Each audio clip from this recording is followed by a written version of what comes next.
little bitch, ridiculing him for not getting his kick money. Not impressed and mentally deranged, Fusi then gave Jack a smack he wouldn't forget. And whilst Fusi is a completely deranged fool, this lashing out did kind of feel satisfying. But again, it's hard to tell what's even real with these people. All of this is an illusion to get more and more views. There's nothing of trustworthiness about any of these people. And the same thing happened in September of 2023, when Jack came into an altercation with the equally as degenerate Island Boys, with one of the twins taking it upon themselves to strike Jack on camera. Which honestly could have just been faked as well, seeing how viral it went when Fusi smacked Jack in the first place. But things soon became way too real. When Jack attended the OnlyFans star Karina Kopp's Halloween party, he got entangled in another hostile verbal dispute where you guessed him more views, especially because at this point his channel was starting to die out. But as the conversation continued during the live stream, the situation did intensify, and so Jack, probably instructing his bodyguard, intervened and actually punched one of the guests, spreading like wildfire on Twitter. But suddenly Jack's name was everywhere. For the first time, people were hearing about this guy again, and his views started to soar. More money came in. Even though his reputation was completely destroyed, it never mattered to begin with. Because you see, the more controversies Jack could get into, the more money he would make. And anytime he didn't get into these controversies and tried to make real content, his views were just at the bottom. He couldn't seem to progress anywhere. And in this day and age, when anyone can become an influencer, he had to do something to stand out, whether that be hitting people, annoying people, or parking in handicap spots. In December of 2023, Jack shared a photo of himself occupying a disabled parking space, with the comment reading, "I'm so retarded they let me park in the handicap spot." The comments range from hateful to hilarious, with one guy telling Jack that a handicap spot suited him, and another one saying, well, at least he is aware of his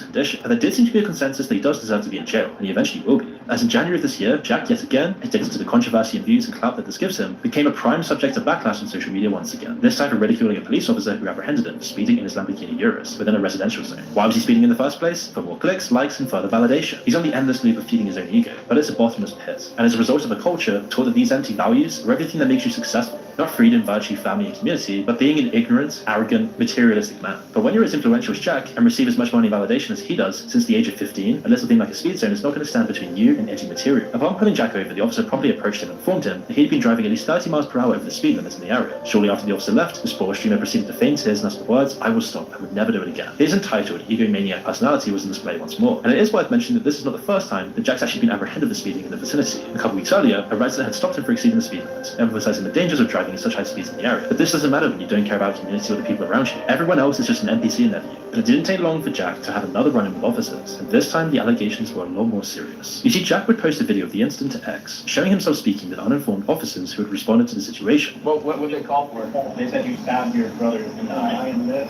Hell yeah, not dead. That's fine. Not exactly. The officers eventually departed the premises after determining that no one had actually suffered from any injuries, and it was most likely just someone trying to swat him. But a few days after this, Jack then found himself banned from Kick, showing just how toxic his followers had got. The exact same pranking people that Jack is himself. And this is Kick, a streaming platform / gambling site that just pays people whenever they can to leave Twitch and join that platform. And whilst it's better for free speech, it's still a pretty degenerate site. But Jack eventually, as always, seems to get his way, and he came back just a few days later to the platform. And at the end of January 2024, one of his most recent streams, and a scantily clad woman was knocked out. This particular Kick stream is known for its extreme content, and this fight card broadcast was no exception, where Jack and Heel Mike have been producing wild and controversial content in Kick since its launch. But on January 28th, the stream took things to another level, when streamer Mackie95 agreed to fight Don Patrick in the match dubbed as Kick's first ever man versus woman boxing fight. And not surprisingly, there was no professionalism. And then Don Patrick would just start landing shots at Mackie during the introductions. Eventually, after getting hit with a few haymakers, Mackie went down, and the ref had to step in to prevent any further injuries. This dumb, disgusting content is just getting worse and worse, more and more degenerate by the day. And it just shows that we're creating a culture of people, a generation of people who want to be YouTubers instead of astronauts, engineers, or businessmen, doing everything they can to go to the bottom of the barrel for views. And Jack, a once respectable young man, is now just a complete degenerate, doing more and more dumb and insane things to get his next hit of clout.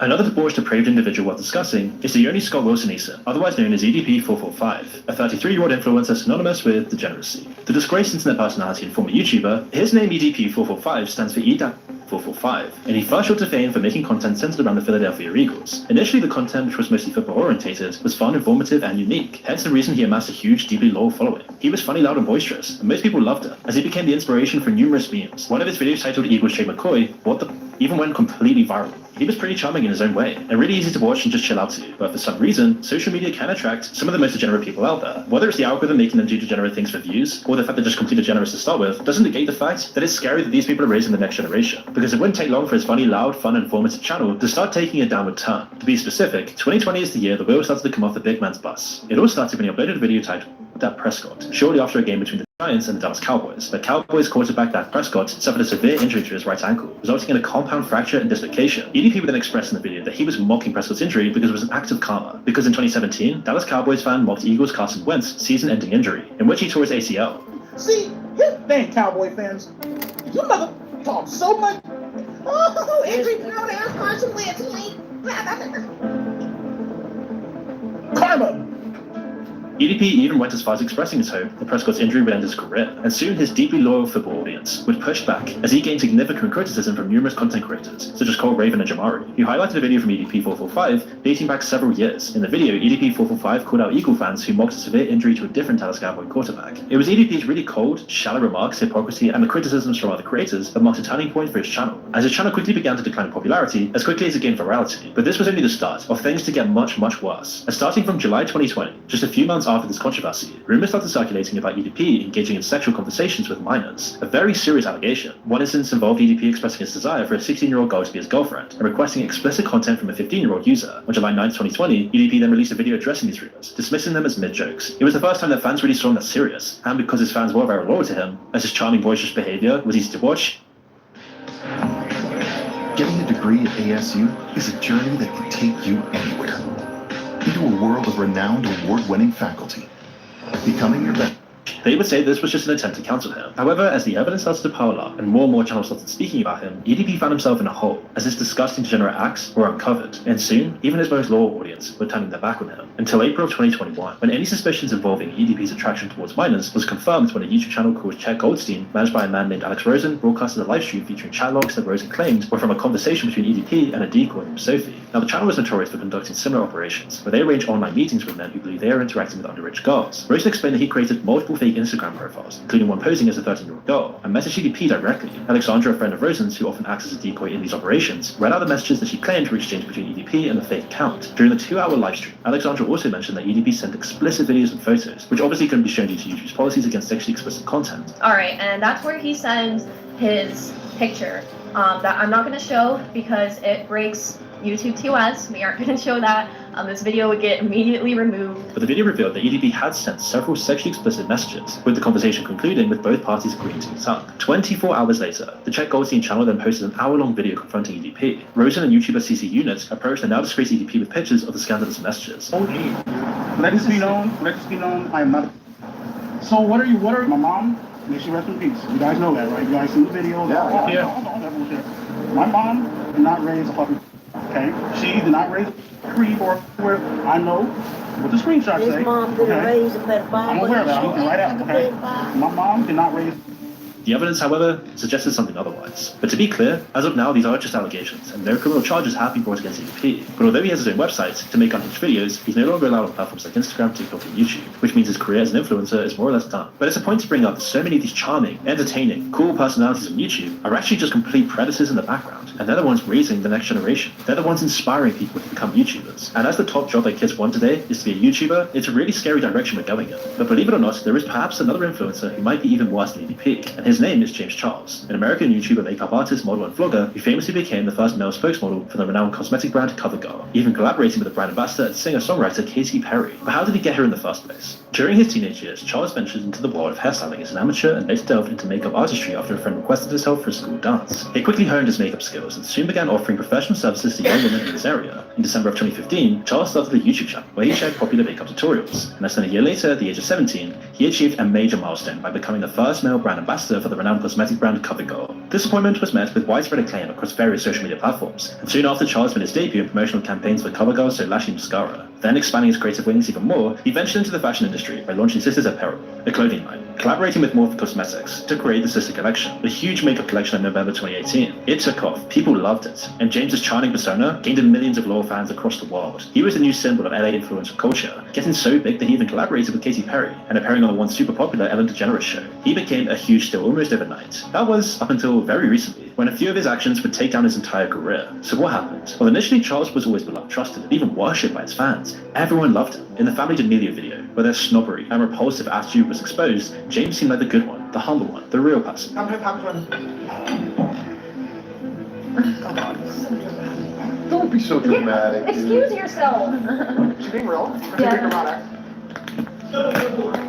His advice was respected and actively sought out. However, when the truth started to emerge about who he really was, and the contrast between his on-screen persona and his true self was exposed, he went from having everything to scraping the bottom of the barrel, and he has no one to blame but himself. Honestly, this guy's just so controversial and has been accused of so many crazy things that he could have an entire video dedicated to him. But to see why he fell, we need to look at the month of February in 2017, which marked the beginnings of Charles's first major public backlash, when he posted some very raunchy tweets about Africa and the Ebola virus. Realizing the gravity of what he tweeted and his woke teen audience fanbase, Charles swiftly deleted the tweets and issued one of those fake cringe apologies. Although CoverGirl expressed his disapproval of his comments, the makeup brand still continued to work with him. After all, it is just a tweet. But this would prove to be a mistake, because a year later in 2019, following his attendance at the Met Gala Awards, Charles took to Instagram to express his admiration for the event's efforts in promoting, quote, influencer representation. Not surprisingly, his statement received criticism, because it highlighted how out of touch and inside the influencer bubble of LA he truly was, as it seemed to imply to many that the already rich and privileged influencer community was somehow marginalized and in need of further representation. The same month at Coachella, Gage Gomez, an Instagram model who was 20 years old at the time, alleged that Charles had coerced him into engaging in sexual activities, despite Gomez previously expressing that he was not attracted to guys. In response, Charles took to Twitter to address the situation, a fatal mistake, as he asserted that he and Gomez had been communicating for 5 months prior to Coachella,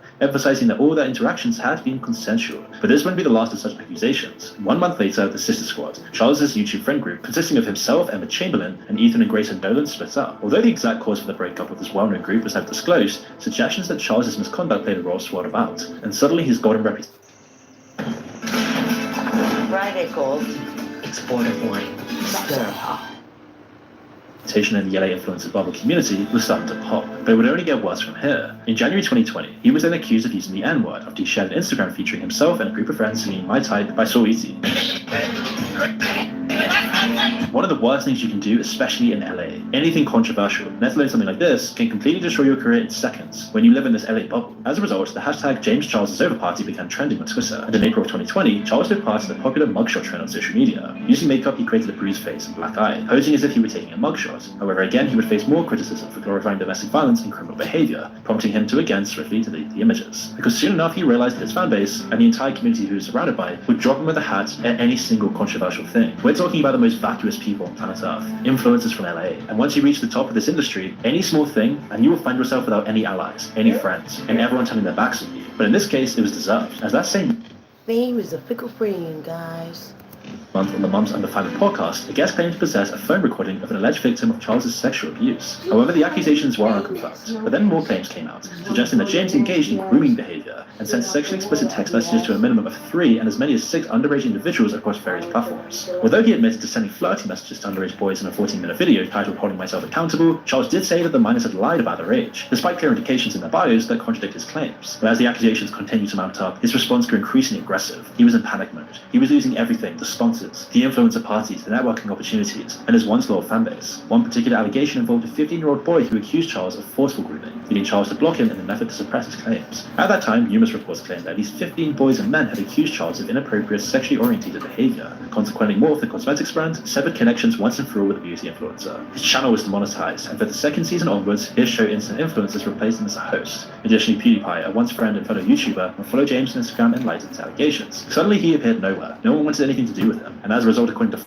Forbes, he lost millions of dollars and his entire credibility. And so, for a couple of years, Charles just faded completely into obscurity. However, in 2023, something would change, and the disgraced star was suddenly back. This time to do a Please Forgive Me piece with Cosmopolitan magazine. Titled James Charles Would Like to Be Uncancelled, Please, the interview touched on everything from grooming to the broader cultural landscape of influencers and beauty standards. Everybody makes mistakes, everybody fucks up, he said. Don't get me wrong, I definitely don't think people should be able to do whatever they want and not be held responsible for it.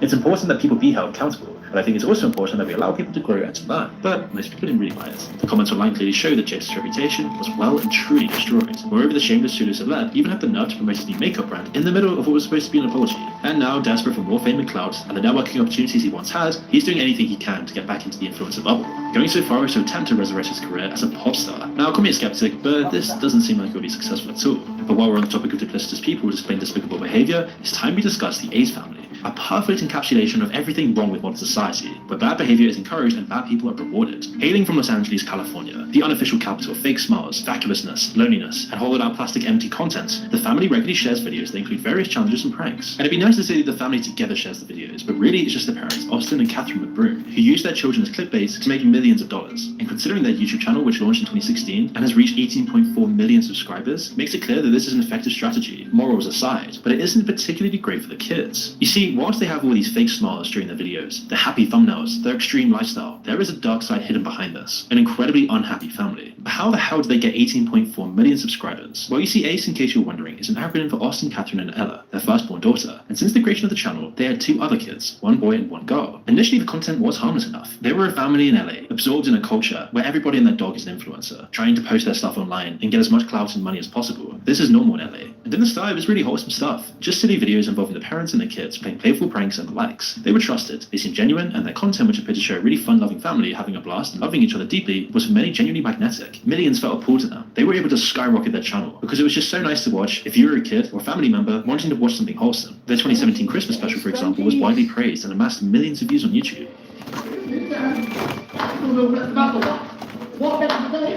What the heck is he doing? Again, the family looked like something out of a classic Disney movie. All smiles, love, and affection. And to be clear, this was a time when family vlogging was at an all-time rage, especially in LA. And the Ace family, more accurately Austin and Catherine, were the king and queen of this very profitable domain. They rode the wave, and they gained the money and clout they set out to achieve. And because it seemed so genuine and authentic, they gained this huge following, and seemingly deservedly. However, as the followers and subscribers started piling up and the social media landscape started to get more toxic in nature, the duo's content got more and more controversial. You see, once the algorithm's not on your side anymore, you need to change up your content. And sometimes this means hitting the bottom of the barrel, doing the most degenerate, unethical things to keep up that clout and fame coming in. And so soon, the children fast became vehicles for commercialization, monetization, and dare I say, possible exploitation. And as you'll soon see, followers and fans also got taken for an emotionally and financially expensive ride. For example, in 2018, the pair took to social media to reveal that their residence has been targeted by burglars while they were enjoying their time at Disneyland. We just got home. We've been at Disney all day, and someone broke into our house. As you can see, literally walk in the house. The house is pitch black. We're tired as hell because we've been at Disney for the past 6 hours. However, more than a few people noted both Austin's and the police officers' playful behavior. Some of them were actually falling around on camera, making everyone with a brain start to think that perhaps this robbery was staged. And perhaps this all-perfect family lifestyle was happily staged as well. But it wouldn't be easy for them to continue as they were, as in 2019, Catherine, who fancies herself as a bit of a skincare guru, was credibly accused of taking another brand, rebranding it, and then selling it as her own. And in the year since the accusations began, her company 1212 has been blasted for not only stealing another brand, but specializing in the delivery of broken and damaged goods. The defective products are in many ways a reflection of the deflective nature of Catherine and her allegedly emotionally unhinged husband. You see, by the early 2020s, their channel needed more views. They were stagnant and couldn't seem to continue to grow. They needed to change things up. And as influencer boxing started to take hold of the internet, Austin realized that this was his next venture. This was the next wave to ride. And so in 2021, he ventured into boxing promotion through Social Gloves Entertainment, which subsequently resulted in a surge of legal actions filed by fighters and vendors who were not compensated. The first ever Social Gloves event, held in June 2021, was marketed as the Battle of the Platforms, pitting TikTok stars against YouTubers in boxing matches. And despite Social Gloves' assurance of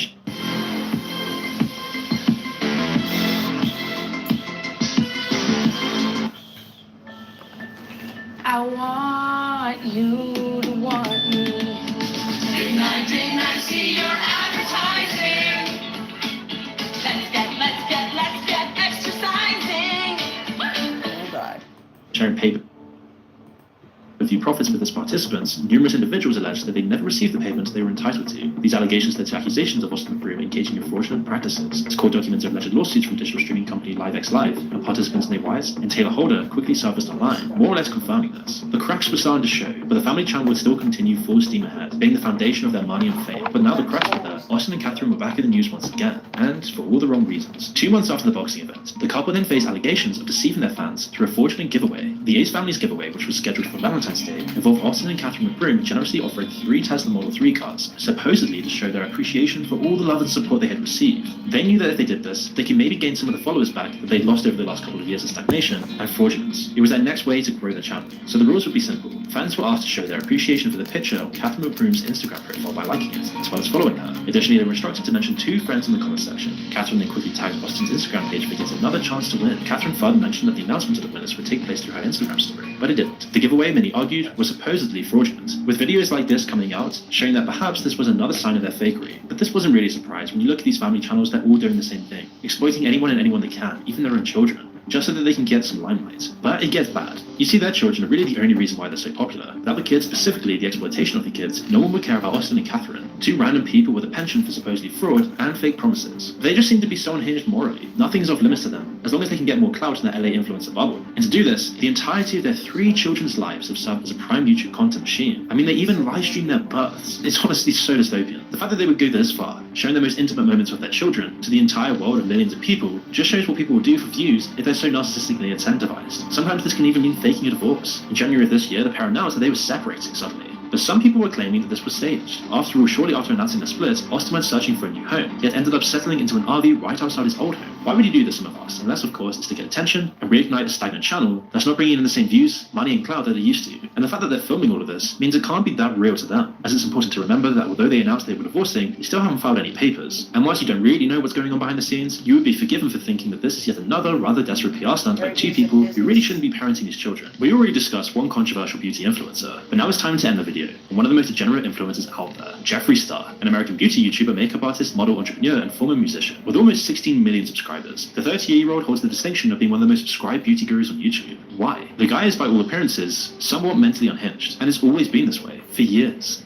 In 2006, Jeffree Star actually held the title of being the most popular person on MySpace, and a couple years later, he unveiled his debut studio album, having been signed to the same record label as Lady Gaga. But it wasn't until the establishment of Jeffree Star Cosmetics in 2014 that he truly gained widespread recognition everywhere, and soon after, widespread notoriety. And for almost all of this period, he has been one of the biggest degenerates, both before he was famous and after. Back in the early 2000s, Jeffree created a brand called Lipstick Nazi. The brand, replete with Nazi imagery, was really a sight to behold, and he was able to keep this a secret for almost 20 years. If anyone in the LA bubble knew about this, he would have been shunned completely. And eventually he would be. 20 years after making this Nazi brand, he responded to the resurfacing of the brand by saying, quote, "I want to talk to you about something and a very dumb decision I made when I was very young. I created a URL called lipsticknazi.com. It was very narcissistic, and I was just going to have the website be a bunch of crazy pictures of me. So the term lipstick Nazi is disgusting. I just want people to know, looking at me, it's wrong and I should never have used it." But it wasn't just this. Around the same time, he was also making Hitler-friendly products, whilst also using racial slurs, which is funny considering he's part of the woke entertainment bubble. And it was only in 2016 when a compilation created by fans showcased video footage of Star engaging in racial abuse towards women in public, and it's believed the footage dates back to around 2004. But in this period, from the early 2000s to now, Jeffree is iconic. He's been on all the major podcasts. He's famous across the world, having untold millions in his bank account. And yet somehow, throughout growing his huge channel, his huge influence, and this huge brand he's built, he's been doing this stuff consistently behind the scenes. In 2006, he also referenced a black client of his, saying, Well, maybe if she wasn't wearing the wrong foundation color, I wouldn't have to splash no battery acid. I wanted to lighten her skin tone, girl.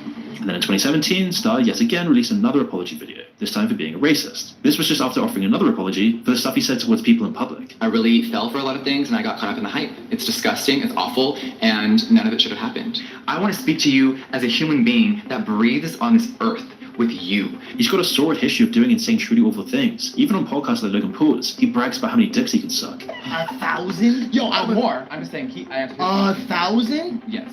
Swear, on my life, yeah. It's almost a mockery of everything wrong with LA influencer culture, but all throughout his career he seems to have had these horrible moments. In 2016, he called Makeup Shayla a cunt, saying, "I'll actually beat you to the fucking ground and mean it." And whilst this guy's unhingedness probably adds to his creativity and his overall success, it does make you wonder, how is this guy not locked up? But at least he's quite funny compared to other people, even if it's in an ironic way. As in 2019, rather hilariously, James Star sent a tweet to the aforementioned James Charles' brother saying, quote, "Why is your brother a predator? Why you'd really move back to New York City?" Exactly. Shut up. He continued, "There is a reason that Nathan banned James Charles from ever coming to our home again. There's a reason why I haven't seen him since at Glam Life Guru's birthday in February. He's a danger to society." Then in 2018, the ex-hairstylist of Jeffree Star revealed a series of text messages that he previously received during his time working with Jeffree. Within these messages, Jeffree's racism was once again on full show, referring to a fellow beauty influencer as a gorilla. So the influencer hit back, urging Jeffree Star fans and defenders to stop making excuses for people just because we like the way they blend eyeshadow. But it's funny that if you're in this LA influencer scene, you can usually get away with the worst things, also whilst blending in if you have enough social clout and money. The entire bubble is in many ways just a cesspit of depravity, with people desperate for fame and fortune, debasing themselves on a daily basis. And Star's no exception to the rule, and literally made a career out of debasing himself and insulting anyone he sees as below him. Moreover, as Business Insider reported in 2020, Star actually appears to have a sordid history of sexual misconduct. But it's hard to prove any of this stuff, and this is just going from information from Business Insider. But clearly concerned by all of this, Jeffree Star actually offered 2 of the accusers $10,000 to take away the allegations, a fairly measly sum for a guy supposedly worth hundreds of millions of dollars. It could and probably should be argued that Star is also a danger to society. He's like something out of Idiocracy. This crazy guy who brags about sucking as many cocks as possible, making a Hitler makeup brand, is now worth untold millions and reached the heights of LA fame. And whilst it's clear he doesn't really care about humans or the people around him, his cosmetics line is known for being vegan and animal cruelty free, with his social media posts filled with his beloved pets. But at least overall, this guy's just outwardly degenerate. He's not trying to hide it. This is his online personality.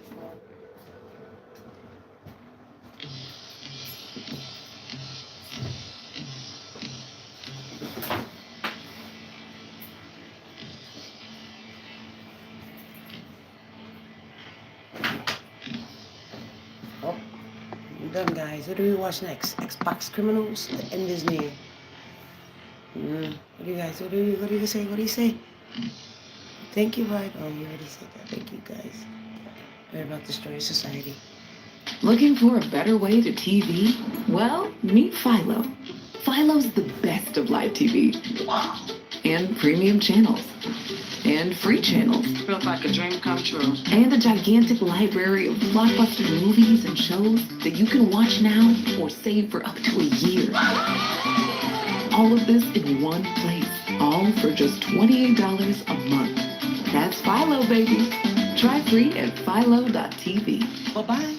Bye-bye. Bye-bye. Right by the middle. What if I told you that you could block all ads or get paid to see them? My name is Brandon Moore. I'm an engineer here at Pi, and I've been here since the beginning. Once you install our ad blocker, you will be able to see how much exact screen real estate that you lose to these ads on sites that you see and visit every single day. My role at Pi is that I am one of the engineers that build the backend systems to make sure that you get paid for the ads that you see. We are trying to change how people interact with the internet. At Pi, we give our users the power to either block ads or get paid to see them. It blocks ads on all websites, including Google, Amazon, Reddit, and YouTube. And we also block ads on Twitch. Trust me, Pi will transform your online experience. Check it out today. Instagram isn't the app that you think it is. At the start, we all thought this innocent little app was just a place to share photos of our hobbies, history. And now today, as you watch this video, Instagram has corrupted our culture, our society, and our minds. But not just because of its effects on our mental health. It's actually one of the main causes of our society's degeneracy, debauchery, and fakery. Since its inception in 2015, the platform has undergone significant changes. Initially, we were all ignorant to the ominous obstacles and manipulative dangers that awaited us. It was unimaginable that Instagram would one day evolve into a platform that allows individuals to actually advertise their services and partake in glorified prostitution. Since its inception back in 2010, Instagram has given birth to a whole host of problems, some of them more obvious and apparent than others. And one particular trend that is synonymous with the platform is atmospheric modeling, a dark phenomenon that deserves to be discussed in great detail. Atmosphere modeling is yet another symptom of how corrupt our society has become. Women are being paid simply to exist and grace parties and nights out with their presence. Either hired by the clubs directly or for private events through an agency, these girls will show up to any event, party all night long, and pretend to enjoy themselves. But of course, it doesn't stop there. This dark industry is full of bloodlines and exploitation. It seems ridiculous in one way for people to pay so much for what seems like so little, but the whole industry sprang out of the various services offered to VIPs at high-end nightclubs, bars, and casinos. Millionaires and celebrity clients, also known as whales, which routinely drop hundreds of thousands on one night of overpriced champagne and debauchery. And with so much money and nothing to do with it, these people were only interested in one thing, the experience. Whichever high-end club could offer everything they wanted would get that massive check at the end of the night. One of these clients was Tiger Woods, whose behavior was pretty typical for a whale. At his club of choice, the Bank, he'd come in with his entourage and they'd be given a table on a balcony. If he spotted a table of girls he liked, then they'd be invited by the club to join him for the night. They'd drink for free, flirt with him, and possibly go a few steps further. Tiger Woods, or whoever the client was, would effortlessly get access to beautiful women, and the club was happy because the girls would only have... I'm going to convert it into promotional material, informational material, so that way it's easier for me to express the ideas of my organization. Yep.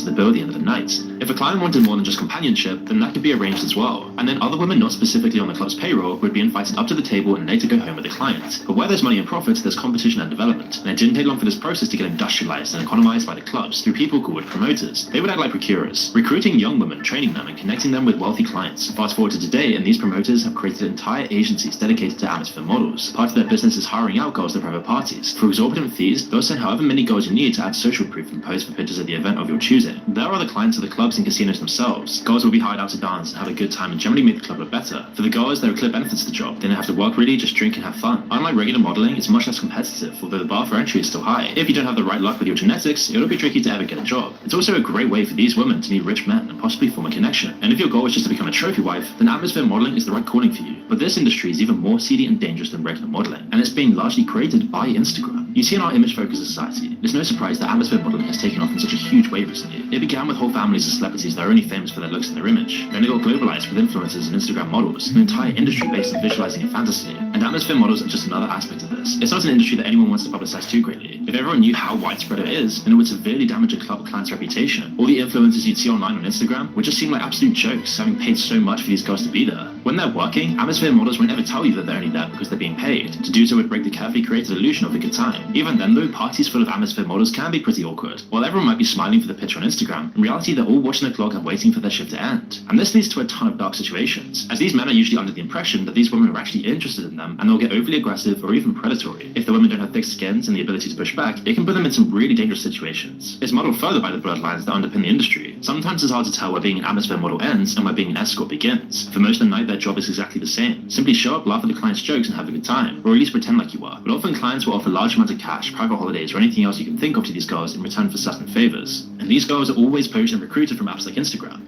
And of course, many of these girls find themselves enslaved and abused. In Madrid, it recently emerged that a number of girls, many of whom were minors, had received offers either in nightclubs or through social media platforms like Instagram, asking them to become high-class escorts. The authorities uncovered a total of 18 women who were enslaved by this organization, which had been active in Madrid for well over a year. But it's not just as escorts. We're seeing all over Instagram more and more guys on yachts in Dubai who have a whole harem of women around them. And have you ever actually wondered, why are these girls there? How did they find this man? And why are they with him? Well, it's usually because he's paying a fortune for them to actually be there, in terms of luxury hotels, airplane tickets, and a whole host of other indirect payments, allowing these men to say they didn't pay these women to be there, even though they indirectly shelled out tens of thousands of dollars for them to be there. And of course, it's the same with clubs, like I already mentioned earlier, where these girls will often earn up to $4,500 per night, persuading rich attendees to purchase champagne bottles. As shown in the book Very Important People, Status and Beauty in the Global Party Circuit, clients regularly get girls to consume alcohol against their will, especially if they appear to be lacking enjoyment in these clubs with these old men. But of course, these girls aren't just appearing out of thin air. They must first promote themselves, putting themselves into the virtual world in order to be recognized, rewarded, and more often than not, exploited. Enter Instagram, the app that helped launch 1,000 careers and 100,000 horror stories. Can we stop with the self-care weeks? Like, what if we did adult weeks instead? Think about it. Instead of laying in bed and rotting away. Before we continue, I want to tell you about our video sponsor, Candlestick AI. You see, investing is hard, so let AI lend a hand. You see, AI is becoming more powerful and more useful in different areas of our lives, from art to programming. AI can even help us make better investing decisions. Hedge funds and institutional investors have been using AI for years now to give them an unfair advantage and produce profit for themselves. And regular investors haven't had that same option until now. Candlestick is an app that gives you your own AI investing co-pilot. Candlestick's AI models practice over past market data until they can achieve superhuman trading performance. Regular investors have used the model's stock recommendations to beat the market to make thousands in both 2021 and 2022. Of course, you have to trust your investment decisions, and nobody wants to just be told what to do by some higher authority, human or AI, without understanding why. I know I wouldn't be comfortable with that. That's why Candlestick is using generative AI to explain purchasing exotic animals, gold-plated firearms, and even paying substantial amounts to women to accompany them to parties. Hiring attractive women from Instagram to visit restaurants and share pictures online is common practice for wealthy sheiks, but after dinner is when the real debauchery begins. You see, affluent sheiks regularly fly women out from Instagram and request their involvement in specialized sexual activities. Among these is fetishes, like being defecated on, with the act being worth an estimated $26,000. For $50,000, according to this Daily Star report, influencers will go one step further and actually ingest the feces of wealthy men. There's dudes that are like, you're gonna eat this specific shit, then you're gonna shit this. Oh my God. And I'm like, wait, this is like a 3-day process. One influencer who was floated by to sell her dignity in return for a fat paycheck commented on a situation involving a room she was escorted to that was empty except for buckets and sex toys. Men entered the room and the guards were instructed to strip. The influencer said she watched in horror as a German man walked over to a bucket and took a shit before he hand-fed it to a girl. One girl had the contents of the bucket stuffed up her. She ate a solid piece of shit. Girls had to slide across the floor on their stomachs, licking up shit. There were human centipede actions. Others, meanwhile, according to this report, are paid more than $5,000 per week to have sex with animals, including the pet dogs of affluent Dubai-based males. And Instagram is used as the tool to lure people under these false pretenses, making them seem like they're just coming for a modeling gig, and then ending up in these debauched acts with no escape. With fellow countrymen and women being used to gain the trust of the victims by sharing positive stories about life in the UAE before trapping them in prostitution rings. And yet all of this stuff is never really looked into by Instagram, or even ever spoken about on YouTube. But it gets even worse, because Instagram is even used for child sexual exploitation or sexploitation. Tech companies, including Meta, owner of Instagram, face a significant challenge in combating child sexual exploitation. Is that there's a huge network of what we call self-generated CSAMs. This is self-generated child sexual abuse material. These are teenagers who are putatively selling their own imagery and videos effectively as a commercial business that they have set up on a variety of platforms. And while there are a bunch of companies involved, Instagram turns out to be probably the most key one. The United Nations Office on Drugs and Crime has identified apps like Instagram as a digital hunting field used by human traffickers to target both potential victims and customers, with a particularly disgusting focus on children. A report from the US-based nonprofit organization, the Human Trafficking Institute, revealed that in 2020, Facebook, Insta's sibling, and Instagram itself were the most commonly used platforms by sex traffickers to groom and recruit children. Now, it is important to distinguish between grooming and child sex trafficking, as they are separate actions often discussed in conjunction. Grooming is the manipulation of a victim before their exploitation. On the other hand, the trafficking actually involves the sexual exploitation of a child as part of the commercial transaction. While people commonly associate trafficking with the movement of victims across across borders or within a country, international law actually defines the term more broadly. It encompasses the use of force, fraud, or coercion to obtain labor or engage in non-consensual sex acts, regardless of whether travel is involved. And since children can't ever legally consent to any form of sexual activity under international law, individuals who profit from or pay for a child's sexual acts, including the distribution or purchase of sexually exploitative images, are considered human traffickers. And Instagram has helped and continues to help these vile humans. You see, Instagram and Facebook have become digital hunting fields. Sex offenders look for both potential victims and customers on these platforms. They find vulnerable children and start sending them messages. Santa Cruz County man has been arrested, charged with using social media to try and lure young girls for the purpose of having sex with them. The Journal reports that Instagram has been connecting and promoting a vast network of pedophilia. Researchers within the Wall Street Journal's investigation found that the platform enabled users to search for hashtags and recommended accounts related to buying and selling child sex material. Facebook and Instagram, as per The Guardian, have become major sales platforms for child trafficking. Of course, the UAE is not the only Gulf country using Instagram for nefarious purposes. There's also Saudi Arabia, a truly horrendous place that I've also discussed before. Instagram influences endorsement of government-funded trips to Saudi Arabia, a country known for its numerous human rights violations, is particularly disturbing. This Gulf kingdom, led by the authoritarian Crown Prince Mohammed bin Salman, aims to transform its image from a conservative and oppressive regime that crucifies people to a thriving cultural center. And to achieve this, he and his cronies pay celebrities to visit the country. On a weekly basis, one agency alone, according to a recent Airmail report, takes approximately 10 to 20 influencers to Saudi Arabia. The carefully created Instagram posts refrain from addressing any instances of human rights violations, such as beheadings and crucifixions, women seeking refuge due to domestic violence, or Saudi Arabia's military campaign in Yemen, which has been identified by the UN as the root cause of the most severe humanitarian crisis globally. Interestingly, Saudi Arabia's sovereign wealth fund, the Public Investment Fund, has acquired a sizable stake in Meta, Instagram's parent company. In short, everything an Instagram influencer poses about Saudi is a lie, and Instagram is used as the perfect tool for propaganda, or as the Saudis would like to call it, public relations, which really shouldn't be much of a surprise. After all, most of these influencers have built their entire lives around falsehoods and fabrications, and they would sell their soul for anyone. No matter how oppressive and bad the country is, people can be paid just thousands, given a nice hotel, and they'll do anything to praise the country. And the fact that the Saudis are trying to buy up as much as Meta as possible shows how truly dangerous Instagram is for our culture. And some people on Instagram are starting to catch on to this. Some of these Instagram models' followers are aware of this fabricated image, but others aren't. And that's because many of them don't even exist. They're phantom followers, as fake as the influencers promoting the supposed beauty and brilliance of Saudi Arabia. And thanks to the likes of TikTok and Instagram, the two most popular social media sites, and influencers have become increasingly valuable tool for marketers. Major brands and agencies invest billions of dollars in leveraging the followers of these influencers to boost engagement rates. Social media influencers with a large following or dedicated community can earn substantial profits from their posts or by participating in activities like affiliate marketing. But what if I was to tell you that many of your favorite influencers never really earn their following? They purchased it. And some individuals who claim to be influencers are simply seeking to create the illusion of a luxurious lifestyle rather than actually living it. This deceptive behavior has become a significant concern as the popularity of social media influencers continues to grow. In fact, recent research shows that a staggering 49% of Instagram influencers engaged in follower fraud. This data, combined with the findings that 1 in 4 influencers purchased 15% of their followers and 3 in 4 influencers purchased over 10,000 followers, highlights the extent of this issue. Almost every major celebrity has fake followers now. You can guess at least half of their followers aren't even real, but this is all used as social proof. And regardless of the credibility of these followers, it makes people's profiles appealing to brands who are seeking influencers to collaborate with. It also can be used for nefarious purposes, to convince people that these Instagram stars are legit and that they are trustworthy. And the fakeness of Instagram is now having real-world consequences. It's ruining lives. You see, Instagram has in recent times evolved from a platform for sharing pictures to a platform for self-promotion. This transition has allowed girls as young as 14 to capitalize on their popularity. However, in order for a girl to achieve enough social recognition to earn substantial income on Instagram, she must be willing to compromise her integrity and basically sell her soul for superficial gains. This includes posting pictures of herself in underwear and conforming to the adult entertainer chic aesthetic by posing in a hypersexualized, extremely suggestive manner. In essence, these girls, many of whom are teenagers, have essentially become adult workers. And once a girl amasses a significant number of followers on Instagram, she can then become an influencer and collaborate with various brands. In some cases, a girl becomes her own brand and solely markets herself. An example of this is Piper Rockett, a 16-year-old who has been in the business since the age of 14, gaining fit. You know what's in your cheap protein powder? Well, here to tell us is all-natural fitness athlete Paul Scott. All right, let's see what we got. Sucralose, artificial flavors, soy lecithin, ion-charged protein blend, that's not good. Aspartame, soluble corn fiber, that's definitely not good. Transparent Labs protein is sourced from grass-fed American cows and made with only 5 natural ingredients. So today I'm at Bill's Family Farm to show you where it comes from. Cecil, accessible. Get that junk off my land. It all starts with some of the finest grass-fed beasts in America. No, not them. I mean the cows. Fame by posting provocative pictures. earning her thousands of dollars every month at the age of 60. In truth, Instagram has become the go-to place for most teenagers around the world to either model themselves, start an adult entertainment career, or just to be used as a dating app. And this has, rather understandably, drawn concern from concerned parents and commentators. At the same time, it's drawn attention from dangerous individuals, including kitty lovers and other perverted monsters. As the Wall Street Journal has reported, Instagram doesn't just cater to illicit content involving children, it actually facilitates the connection between kitty fiddlers and content sellers through its recommendation systems. Merely coming into contact with an account within Instagram's kitty fiddler community can actually trigger the platform to start suggesting that users join it. In their research, the investigators discovered that Instagram allows people to search for explicit hashtags like pedo whore and preteen sex, which then connect them to accounts promoting the sale of child material.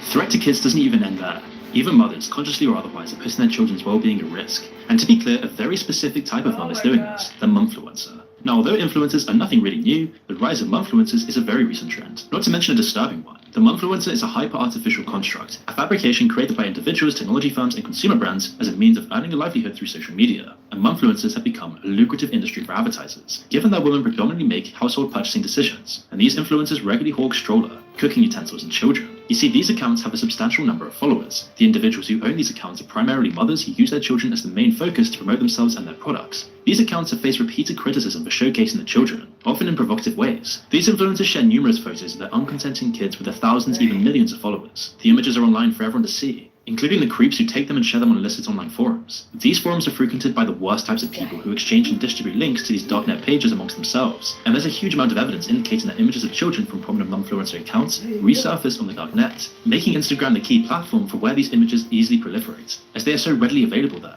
And unfortunately, numerous parents fail to consider the potential repercussions when showcasing their children. Anything for an easy dollar, it seems. But it's not just mindless mums thirsty for clicks that are endangering children. The makers of Instagram are too. You see, in 2020, Instagram introduced Reels, basically making TikTok just another copycat of TikTok, making this platform even worse. But it's not just because of these short, instant gratification addictive videos. Another investigation conducted by the Wall Street Journal also revealed that Instagram's Reels service recommends explicit and inappropriate content involving children. Now, the purpose of this investigation was to observe the type of content that the platform suggests to accounts primarily following young gymnasts, cheerleaders, and other teen and preteen influencers. The Wall Street Journal initiated this test after noticing that many subscribers to these accounts were adult men who had shown interest in sexual content related to both children and adults. Throughout the testing process, the Wall Street Journal claims that Instagram's algorithm presented a significant amount of explicit content, including videos featuring children in provocative situations, as well as overtly sexual adult content. In addition to these videos, the platform also displayed advertisements for major US brands. One example provided by the Wall Street Journal involved a stream of videos on Instagram that included an advertisement for a dating app, a video of someone interacting with a life-size latex doll in a suggestive manner,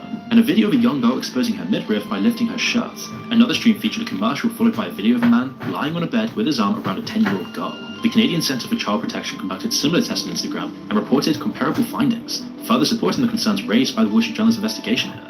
So in response, Meta stated that the test conducted by the outlets resulted in a manufactured experience that does not accurately represent what the majority of its billions of users see, which wasn't really a very convincing response. And then shortly after, several businesses decided to withdraw their advertising from Meta's platforms in response. And then just before Christmas, a lawsuit against Meta and Mark Zuckerberg was filed by New Mexico's Attorney General, Raul Torres, asserting that both Facebook and Instagram are leading children towards explicit content, even in the absence of any expressed interest. According to the civil suits, children are coerced by predators to share their photos or engage in very disturbing videos. Instead of offering secure environments for children that are iPad kids, Generation Alpha who are raised by these platforms, apps like Instagram are actually just facilitating the exchange of child-disturbing content and the solicitation of minors for disturbing purposes. So why hasn't Meta done more to protect innocent children? If the lawsuit is to be believed, protections have been implemented due to the potential hit they would have on Meta's advertising revenue. And this has allowed Instagram to become a prime marketplace for predators in search of young children upon whom to prey. And Instagram, it seems, enables those who want to do harm, and harms the very ones that want to use the platform for fun. Moreover, when its algorithms aren't feeding content to potential predators, they're literally distorting the minds of young, impressionable users. As it's clear to see, Instagram is regularly used to exploit innocent individuals, but it's also used by unscrupulous actors to exploit grief. You see, in 2019,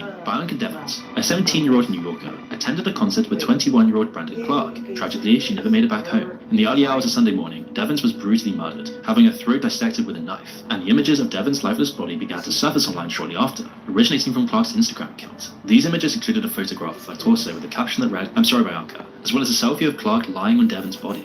It took Instagram several hours to remove these distressing images, during which time they had already been shared extensively. Exploiting the situation, some individuals in social media shamelessly sought to gain followers and popularity by posting comments such as, "Follow me and DM," for the full video and picture.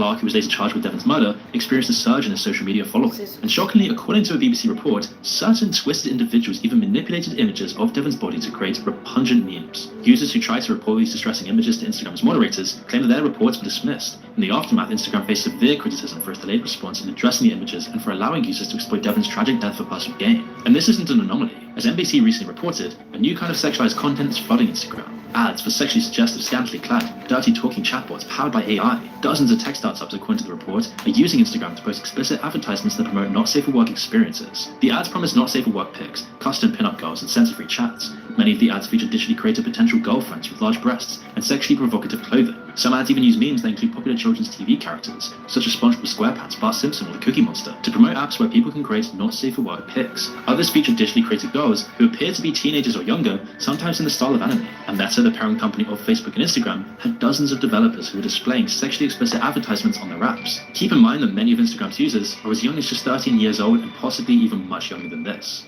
Other studies have discovered that Instagram actually promotes dangerous weight loss trends amongst impressionable teen users. For example, one study found that when teenage girls interacted even briefly with content related to dieting, the Explore tab on Instagram would immediately start displaying images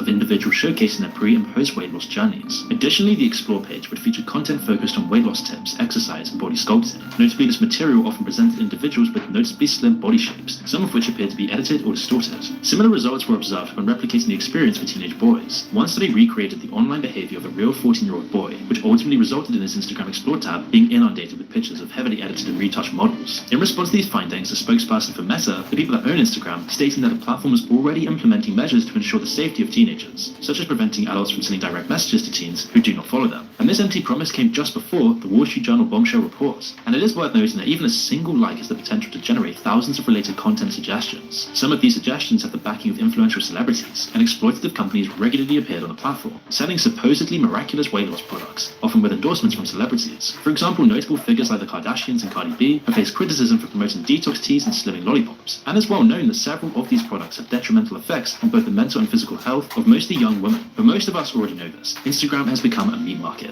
It is the ultimate dating tool. It's the place where people everywhere around the world come together and make their realities look perfect. The whole thing is fake and a facade, promoting our culture to become more plastic and fake itself. But one really crazy thing with Instagram isn't just the trafficking of people, but it's also a marketplace for the most depraved things you can even imagine. Things just as creepy and debauched as trafficking. You see, recently it's been found that Instagram is now a marketplace for things like human skulls and even babies. Yes, babies. And this is because Instagram is the home of a huge, highly illegal black market, a place where you can bid on and purchase just about anything, even human skulls. In recent times, Instagram has provided a platform for a weird online community to emerge, consisting of a selected group of individuals who have a morbid interest in collecting human remains. Following eBay's prohibition on the sale of human body parts in 2016, traders have actually turned to Instagram, specifically so they can buy and sell human skulls, with some skulls being sold for as much as $20,000. In addition to skulls, Instagram is now serving as a platform for several illegal black markets, encompassing the trade of weapons, stolen artifacts, and even rare animals. However, unlike these illicit activities, the online sale of human remains does not technically violate any laws. Generally, bones are not considered property and therefore lack legal provenance. And although certain US states do impose legal restrictions on the skull market, traders have discovered that these laws are barely even enforced. But many of these skulls won't even be real, because Instagram is also the hub for scams. You see, as weird as it sounds, there's an increasing number of couples in the US who are now resorting to Instagram to adopt a baby. Due to the lengthy waiting lists associated with traditional adoption agencies, prospective parents are now turning towards social media platforms. And while some couples have found success in this unconventional method, others have of course fallen victim to a heartless and psychologically distressing scam, where imposters take to Instagram and assume the identities of pregnant women, deceiving couples into believing that they will actually be able to adopt their babies. However, once the aspiring parents are emotionally invested, the scammers then vanish, leaving them devastated. In certain cases, these fraudsters have actually strung couples along for months, leading them to believe and convincing them that they are going to welcome a beautiful newborn into their lives, only to abruptly shatter their hopes at the very last moment. Recently, YouTubers Dallin and Bella Lambert shared their experience of being victims of an adoption scam on Instagram. Dallin and Bella, who run the YouTube channel AWESOME Vlogs, have gained a following of over 1.4 million subscribers subscribers by sharing pranks, challenges, and their daily lives. The couple had been trying to conceive a child for a long time, even undergoing fertility treatments in different countries, eventually making the decision to pursue adoption. But shortly after looking to Instagram as an option, they received a message from an individual claiming to be pregnant with twin baby girls and seeking adopted parents. Dylan and Bella asserted that they had numerous meetings with this woman, witnessed sonograms of the twins, attended birthing classes together, and commenced preparations for the baby's arrival by purchasing necessary items. However, after 2 months, they uncovered the truth that the woman had deceived them and was never actually pregnant. It was also revealed that she had been using Instagram to scam multiple families simultaneously. But even more disturbingly is that the app is actually selling babies in the first place. In 2020, 3 Iranian women were arrested after attempting to trade infants through the platform. One of these babies was only 20 days old, while the other was 2 months old. And these innocent children had already been purchased for a sum of just $500, and were then being resold at prices ranging from $2,000 to $2,500. And it's especially creepy when you know who's actually out there on Instagram using it for nefarious purposes. But selling humans is actually much more common when it comes to migrant workers, particularly women from Africa and Asia who are coerced into servitude as domestic workers from Instagram. You see, agents take advantage of Instagram to connect women with jobs that often lack proper documentation or guarantees of fair wages and working conditions. Numerous women who were promoted on Instagram shared their experiences of being treated as virtual captives and being compelled to work long hours for significantly less money than they were promised. One woman who arrived in Dubai after flying from Nairobi expected to start working as a maid right away. However, her recruitment agent drove her to her house in the outskirts of the city and confined her to a cramped room with 15 other women. She then remained there for several weeks, sleeping on the floor until the agent found her an employer through Instagram advertising. The Washington Post then examined her agent's account, which contained her photo as well as personal information such as her weight, nationality, and date of birth. An investigation into Instagram activity by the Post revealed more than 200 accounts seemed to be involved in promoting women as maids in countries like Kuwait, Saudi Arabia, and the UAE.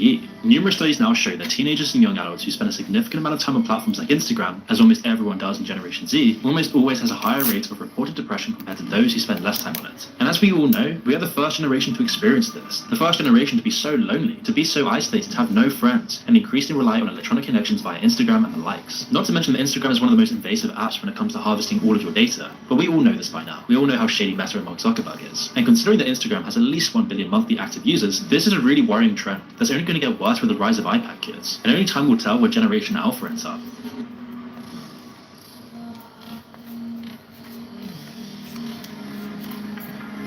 Experience the power of AI content creation and the intelligence of AI analytics in a single solution.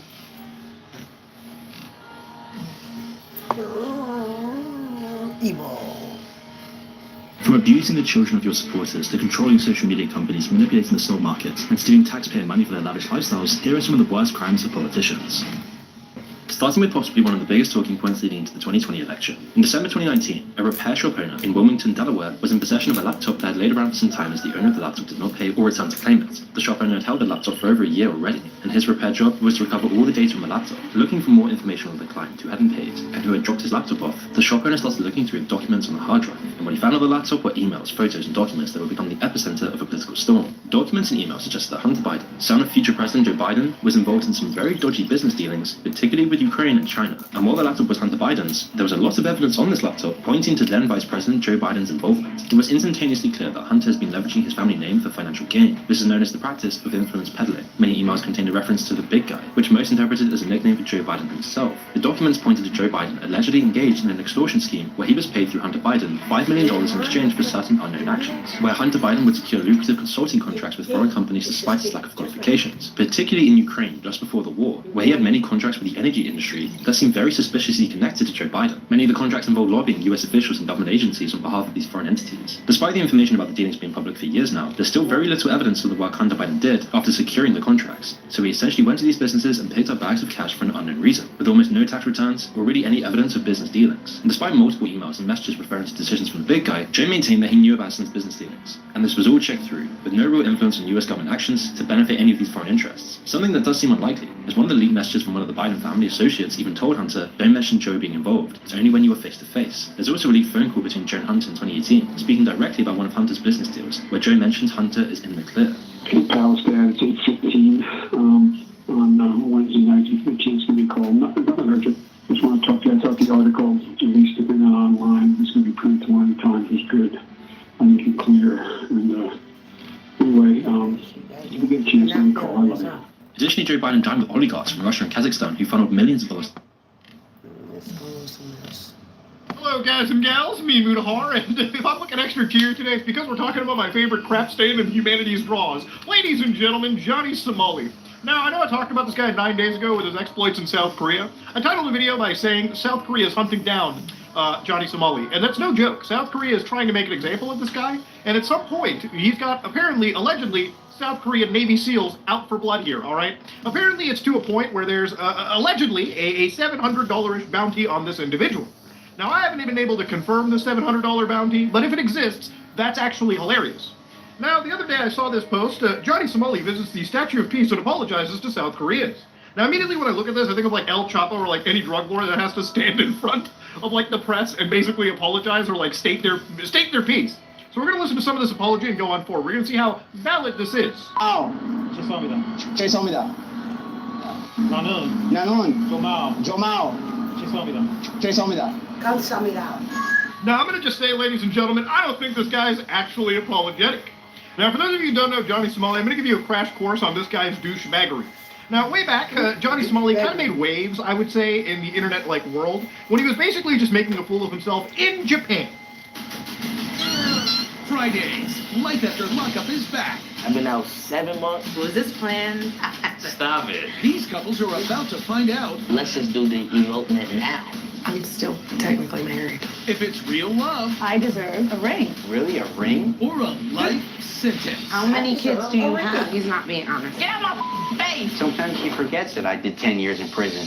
Life After Lockup. All new episodes Fridays at 8 on WeTV.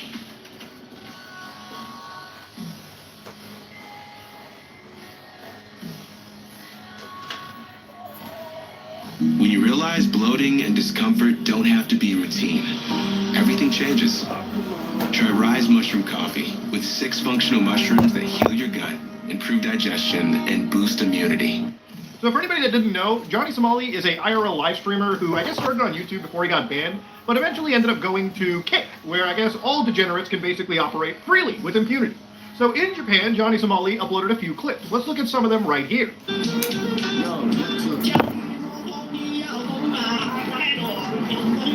I'm so sorry. Now, yes, this is Johnny playing what appears to be a pretty racist song in a Japanese subway where people are just minding their own business, trying to get home, go to work, or do something. Now, obviously, this is what I like to call the, this is what people call the IRL, like, you know, donation sound. So usually you carry around this Bluetooth speaker, people donate to your stream, and it plays, like, soundtracks and whatnot, or words, or whatever, and people around you just have to basically listen to that garbage, you know, without their goddamn consent. Now, this was arguably the least problematic of Johnny Somali's Japanese exploits. What got him really into trouble was, you know, basically, allegedly breaking into a construction site in Japan, but more importantly, being a public nuisance in a business, like you're about to see here.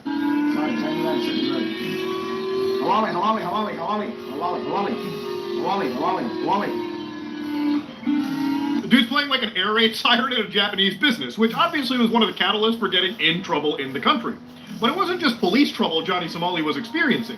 Johnny had actually attracted the entire attention of actual individuals who would hunt this man down as a blood sport, okay? So he's just... Right now, hop in this girl. So I have to cut that out. Somebody comes behind him and Sam Fisher's him.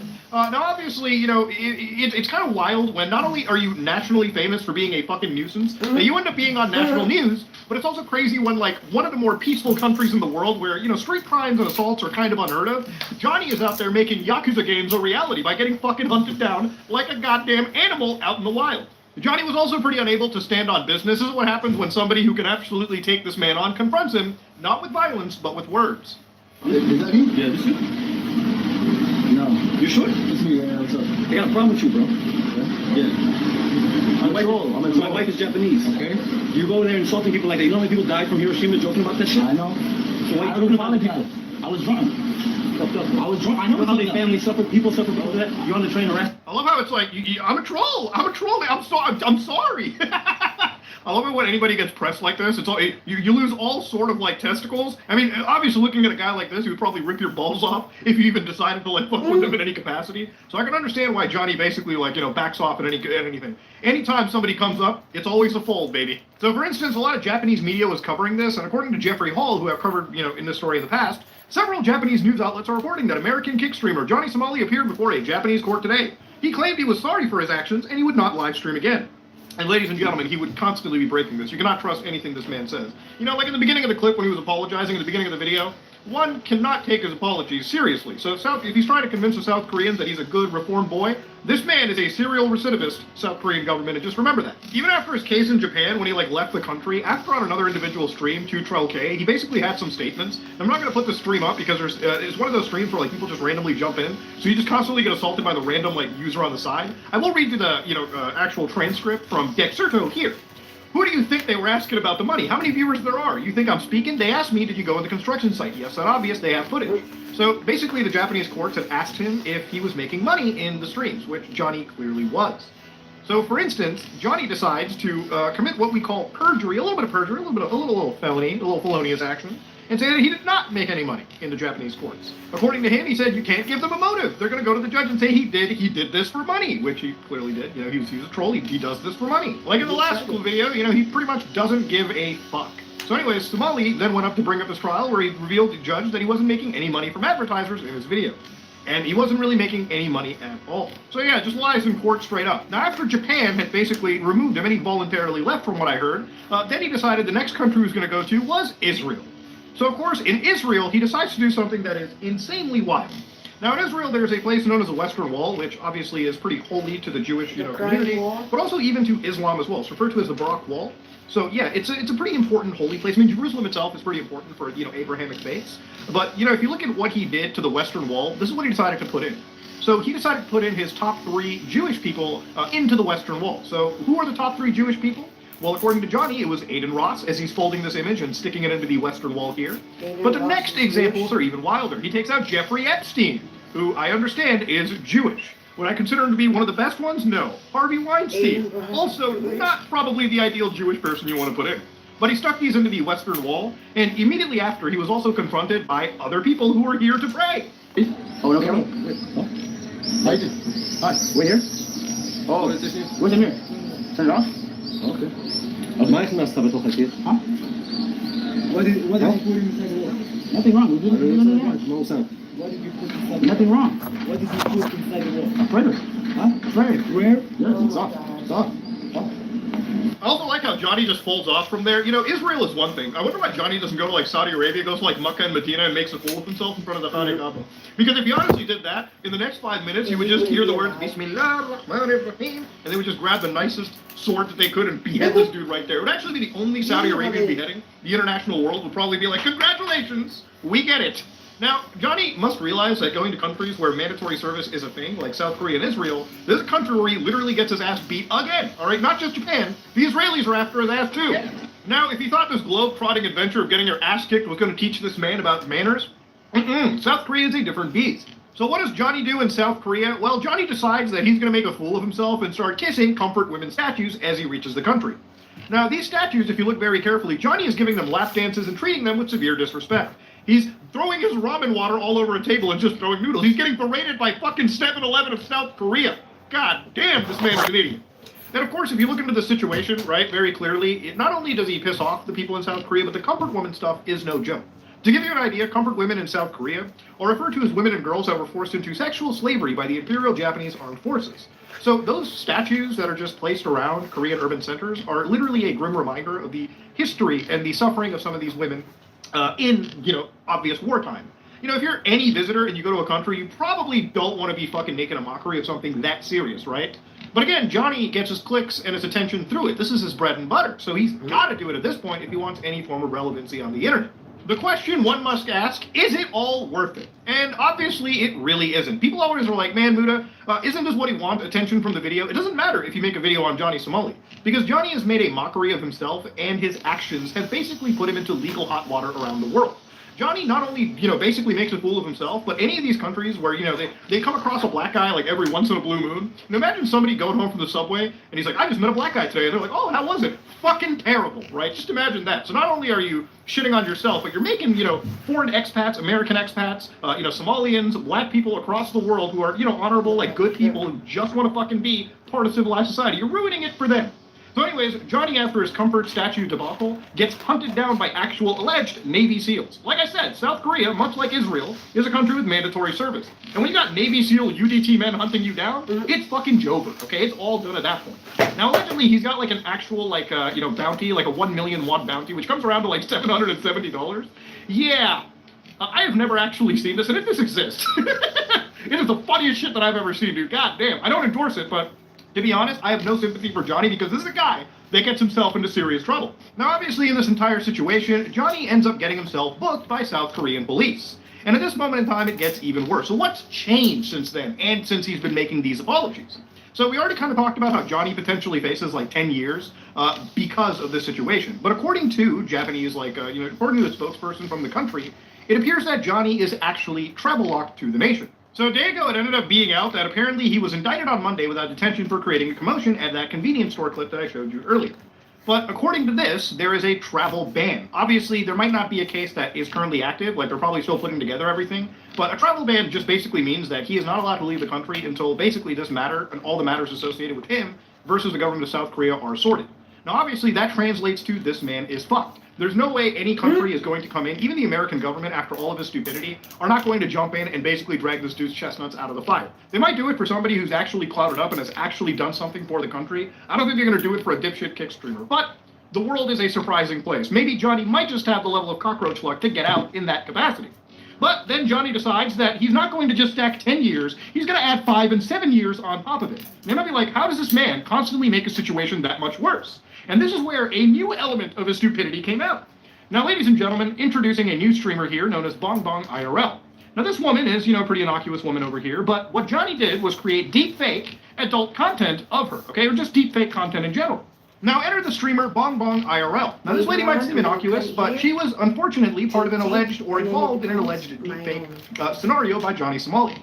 Now, I say alleged because obviously this is a legal case, but if you look very carefully, Johnny is over here showcasing his girlfriend, allegedly showcasing a deepfake, pornographic video, or a deepfake video made of another person without their consent. So let me show you my girlfriend. You want to see my girlfriend? Look at this. I have a Korean girlfriend. I don't know why you guys want to attack me. Even I have a Korean girlfriend. She's a streamer. Bong Bong IRL, this is my girlfriend. I have a girlfriend, this is my girlfriend. Bong Bong IRL.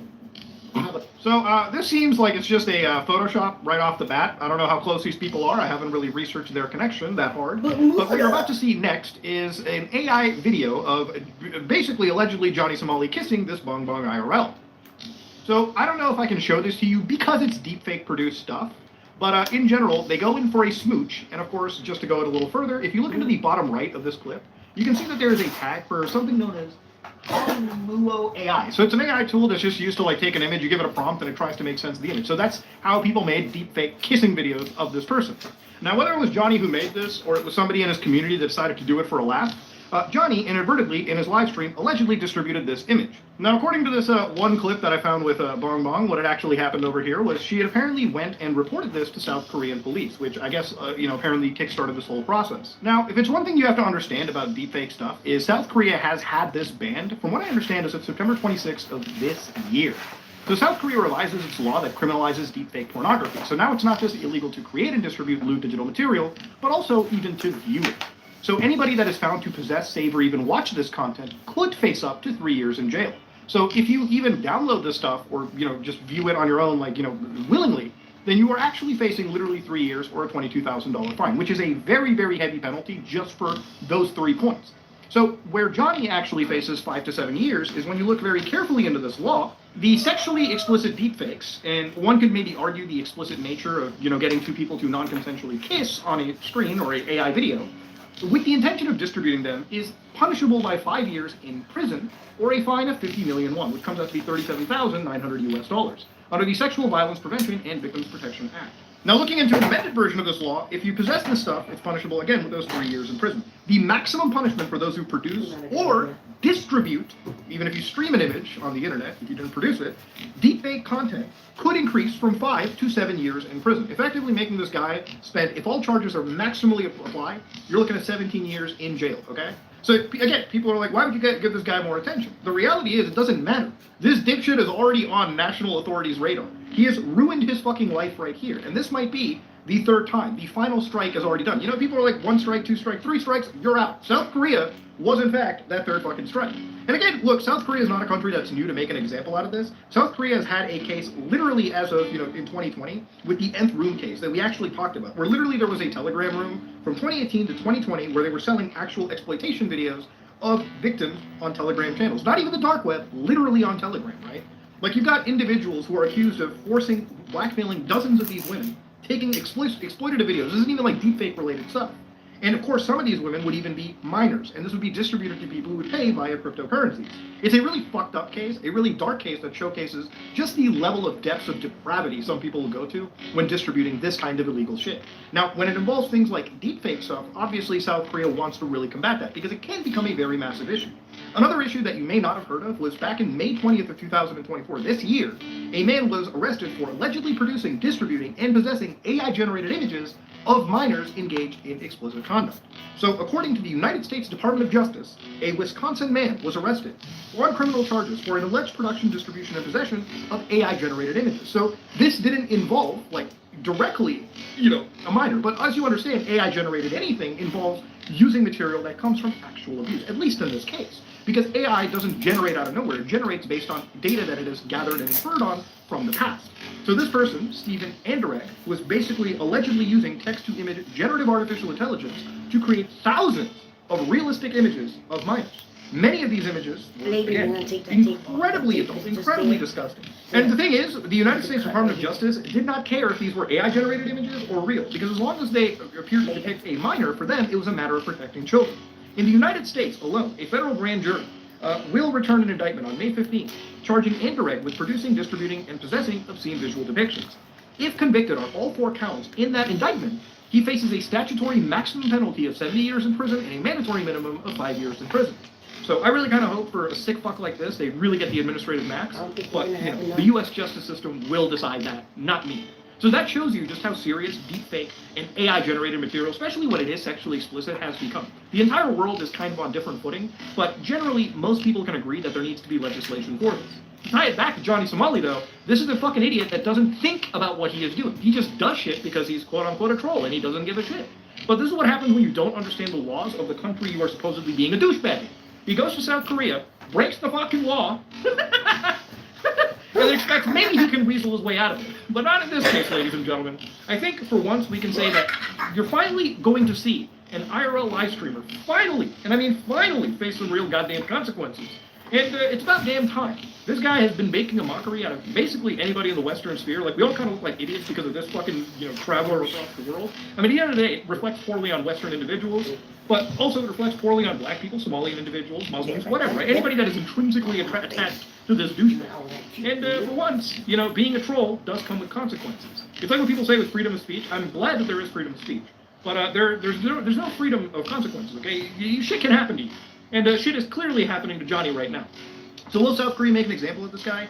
I honestly think, if it wasn't for the comfort woman stuff, the fact that deepfakery is involved, which is a very serious topic in South Korea, that might be what pushes the government to take some serious action on this asshole. If you like what you saw, please like, comment, and subscribe, just like if you dislike it.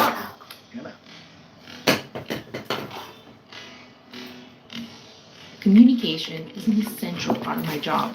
That's why I use Grammarly, an AI partner trusted by millions of professionals. It has been 1,122 days since I made a video about Riverdale. I remember the evening of its upload with great clarity. After spending months of my life creating a Riverdale video, I celebrated by doing what any normal person would do. I watched the new episode of Riverdale, and what I saw horrified me. The characters of Riverdale engaging in a fist fight with a swarm of mechanical ant people. No, this couldn't be happening. For weeks, I had labored over a video designed to both ridicule and celebrate the insanity of Riverdale. But now, this single scene invalidated everything I had done, making my video obsolete. A babe born onto this world, only to immediately wither and die. This filled me with a gnawing inadequacy that only grew more corrosive in the months that followed, as each new episode, each new revelation only deepened the pit of failure warming inside me. I thought I understood what Riverdale was, but now I was forced to reconcile that I knew nothing. At times, it nearly felt like the show was laughing at me, mocking my attempts to understand it, and I tried to fight back. I tried to mask my insecurity through inept social media posts. It did nothing. You can still watch that original video, but it's meaningless now. A crumbling husk of obsolescence. This video is my penance, a document mapping the ever-escalating staircase of lunacy that would eventually collapse in Riverdale's inevitable implosion, and in doing so, asking, what is this show, and what about it keeps dragging me back to this town? What follows is a segment comparing plotlines from Season 1 to those of Season 3. This is to demonstrate a principle Riverdale is built upon: escalation.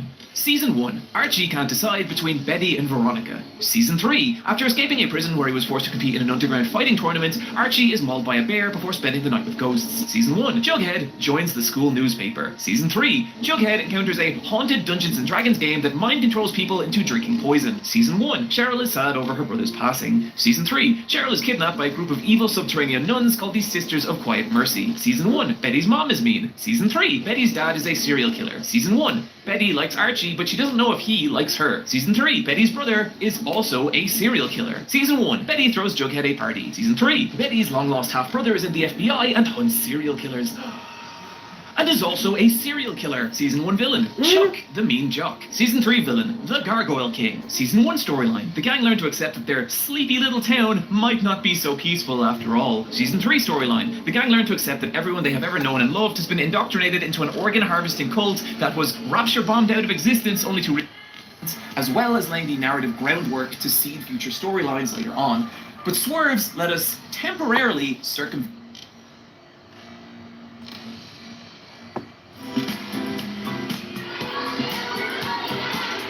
My parents make it, and I take it to school. I like peanut butter and jelly, and an apple and a cookie.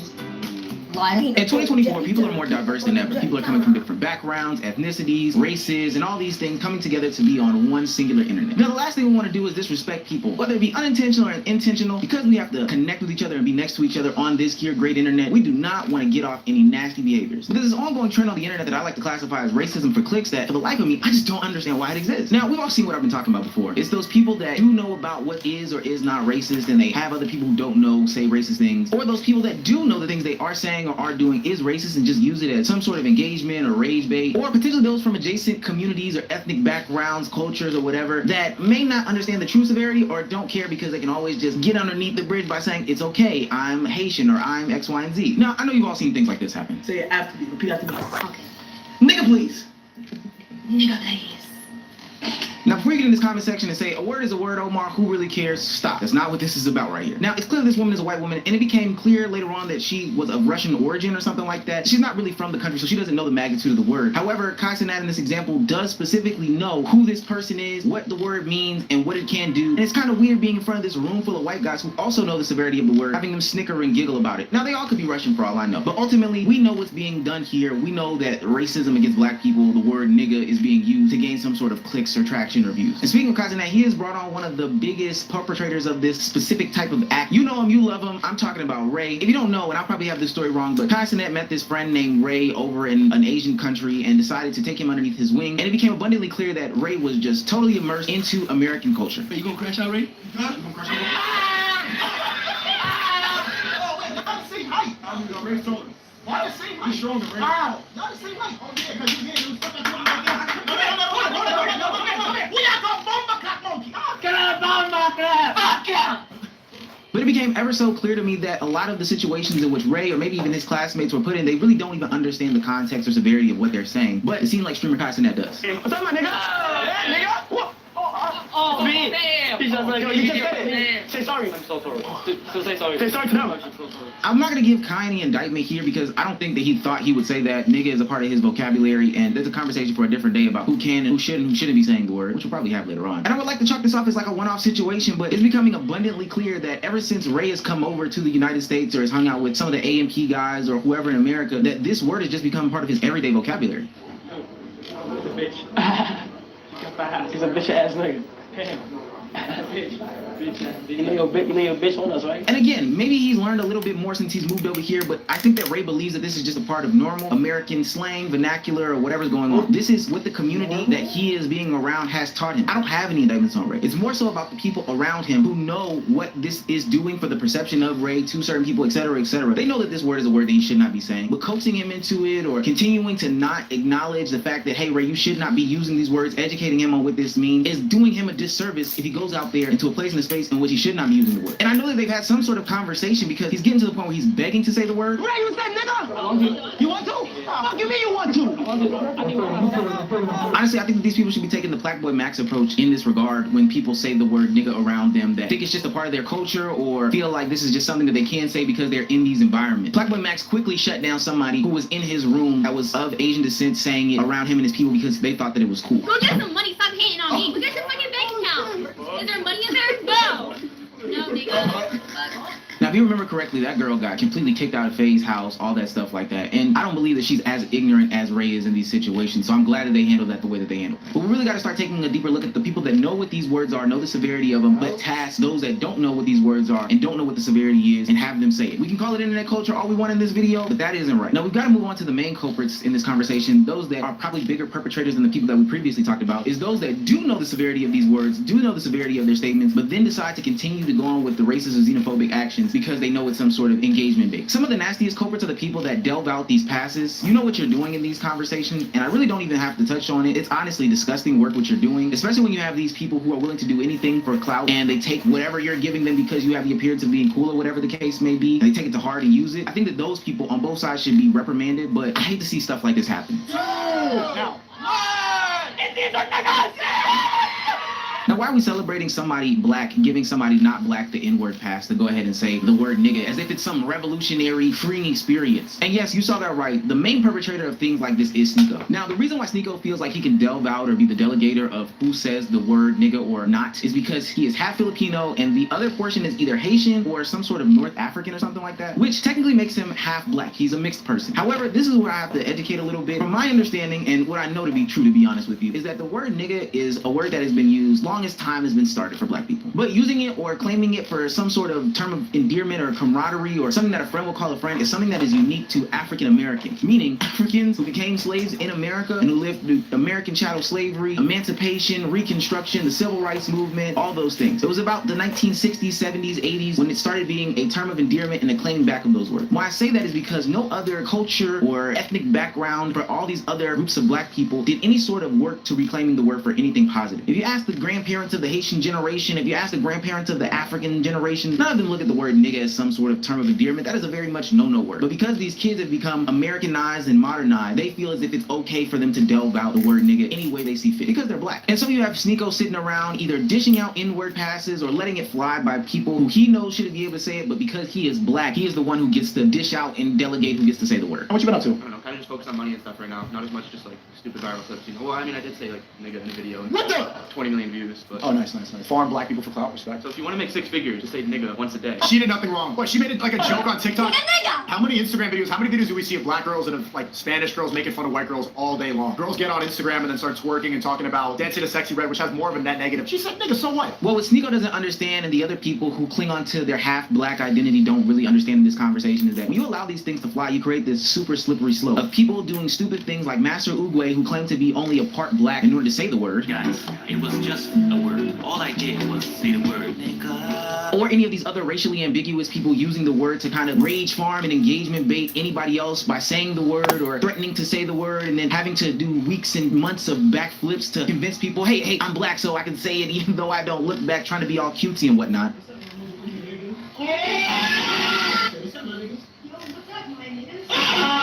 Like, look at how nasty this imagery is by putting up Senna is half black in big bold letters and playing a soundboard or Chris mouthing the words or saying the words as soon as AIM says it. It's using racism to get people enraged and engaged in conversation. And I'm trying to...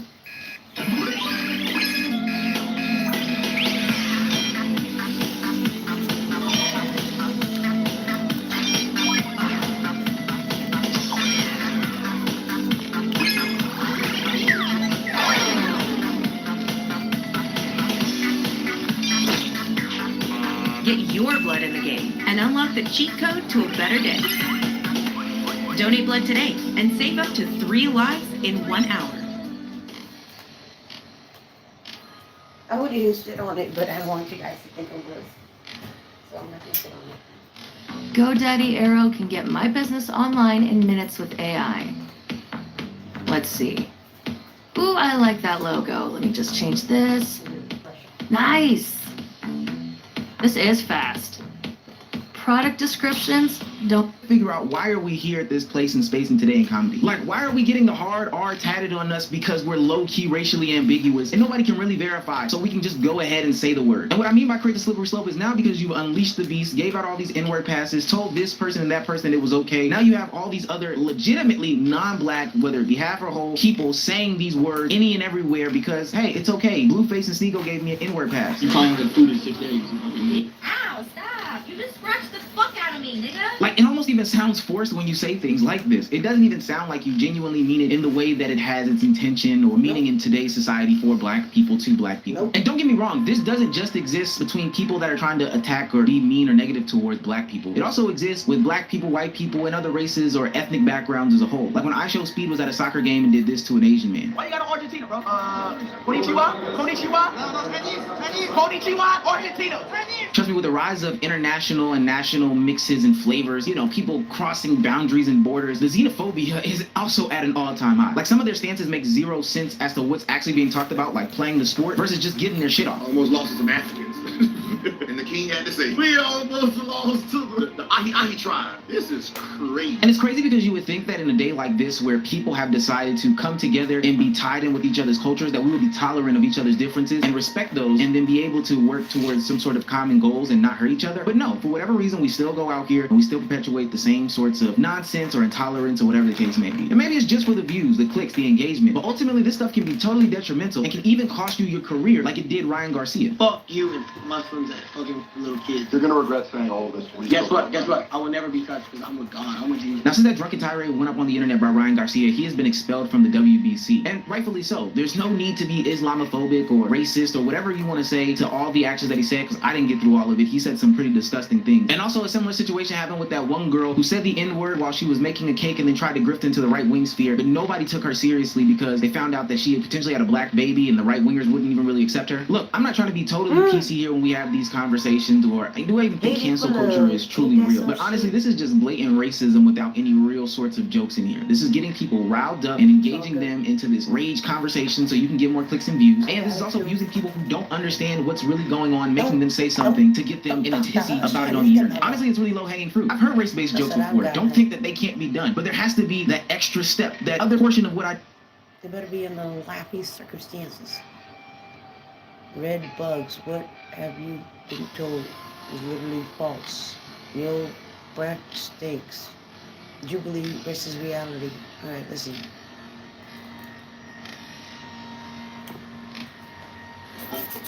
I'm sorry, guys. Hello, Jaira. What's up? Hi, Jaira. We brought you here today to let you know that we made the business decision to switch to ClickUp. Your performance has been decreasing over the last few quarters. There's no innovation, no new features, poor customer support, and there have been several complaints for years. But you know, I just have my way of operating. I know, and we really appreciate everything that you've done, but we just can't be productive with you on the team.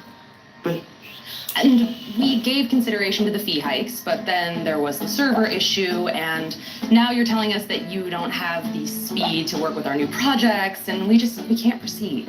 Come on.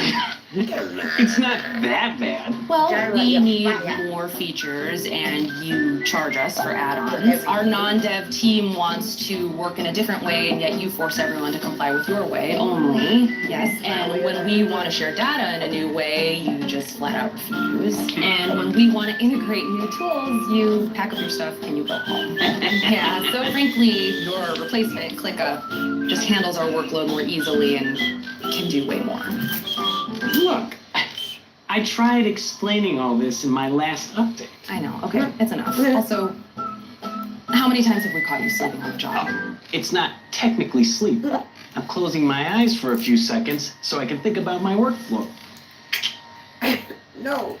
Okay, well, I think we're done here. Goodbye. You can go. Thank you so much. Don't want to see you anymore. Don't come back to work tomorrow. Don't come back. Bring your epics, stories, and sprints to ClickUp. Free forever.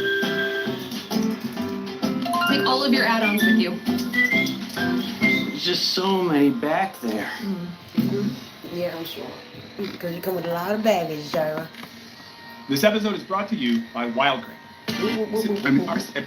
less high-level analysis, like this. I do think liberals have an issue with all these school shooters because they are liberals. They're usually transgender, and they're always liberal, at least the past 10. Or take this gem. And I think we need to go back to shaming fat people. We need to go back to making fun of them. I mean, if I was president, hell, I put all of them in a fat concentration camp so they can concentrate on dieting and exercising. And it's not just that individual bad actors show up and say wild stuff. The channel's conversation starters often seem deliberately designed to aggravate tensions between the two diametrically opposed camps they've invited to, find the middle ground. Period pain is exaggerated. Teach us the guts, makes things safer. I believe the earth was created by a higher power. That last one was from their video, Flat Earthers versus Scientists.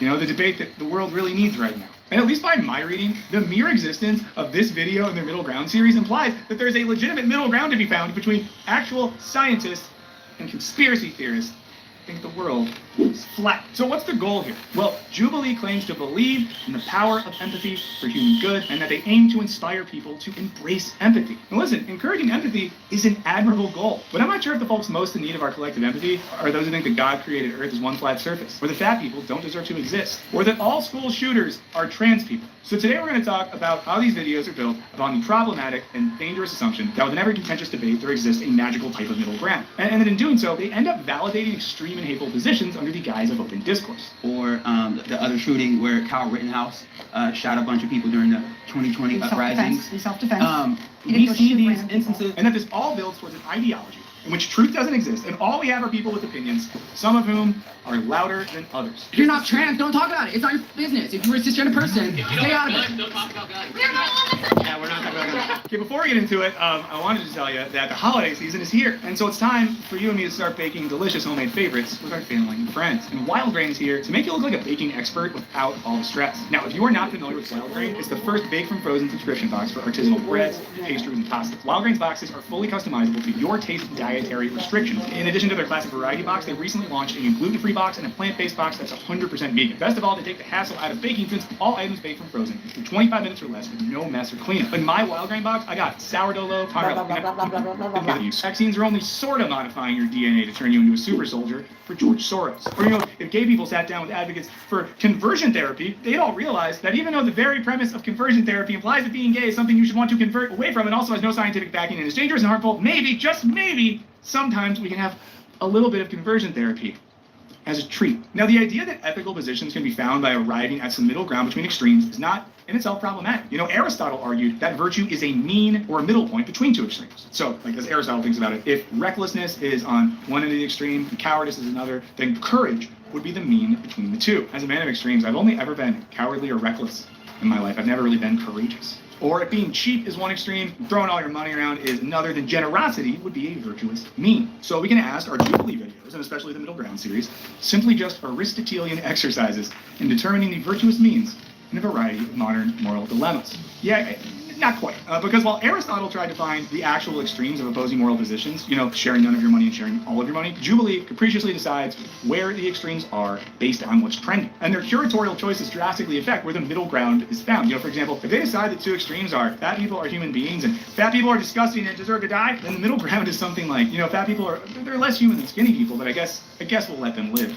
And while their stated goal is to produce empathy, I'm not sure how watching people get brutally bullied on screen increases the global empathy quotient. Making fun of Adele for losing weight but promoting Lizzo for being a fat is unacceptable. Do we feel, are a lot of people doing that? It's almost like it's not really about empathy, But rather than representing actual extremes, what they're usually doing is offering a more moderate, liberal position on one end, stuff like men can be feminist, fat people can be happy, gay people can exist, and then something more extreme or even conspiratorial on the other. And ideally, they're not splitting chores. And I don't mean that disrespectfully, but I think that if a woman cannot look up to you in some way, then she cannot respect you. And if she cannot respect you, she cannot love you. Feminism, ruined masculinity, fat people are immoral slobs, being gay isn't real. This leads to debates where this is how someone responds to an overweight person talking about their mental health.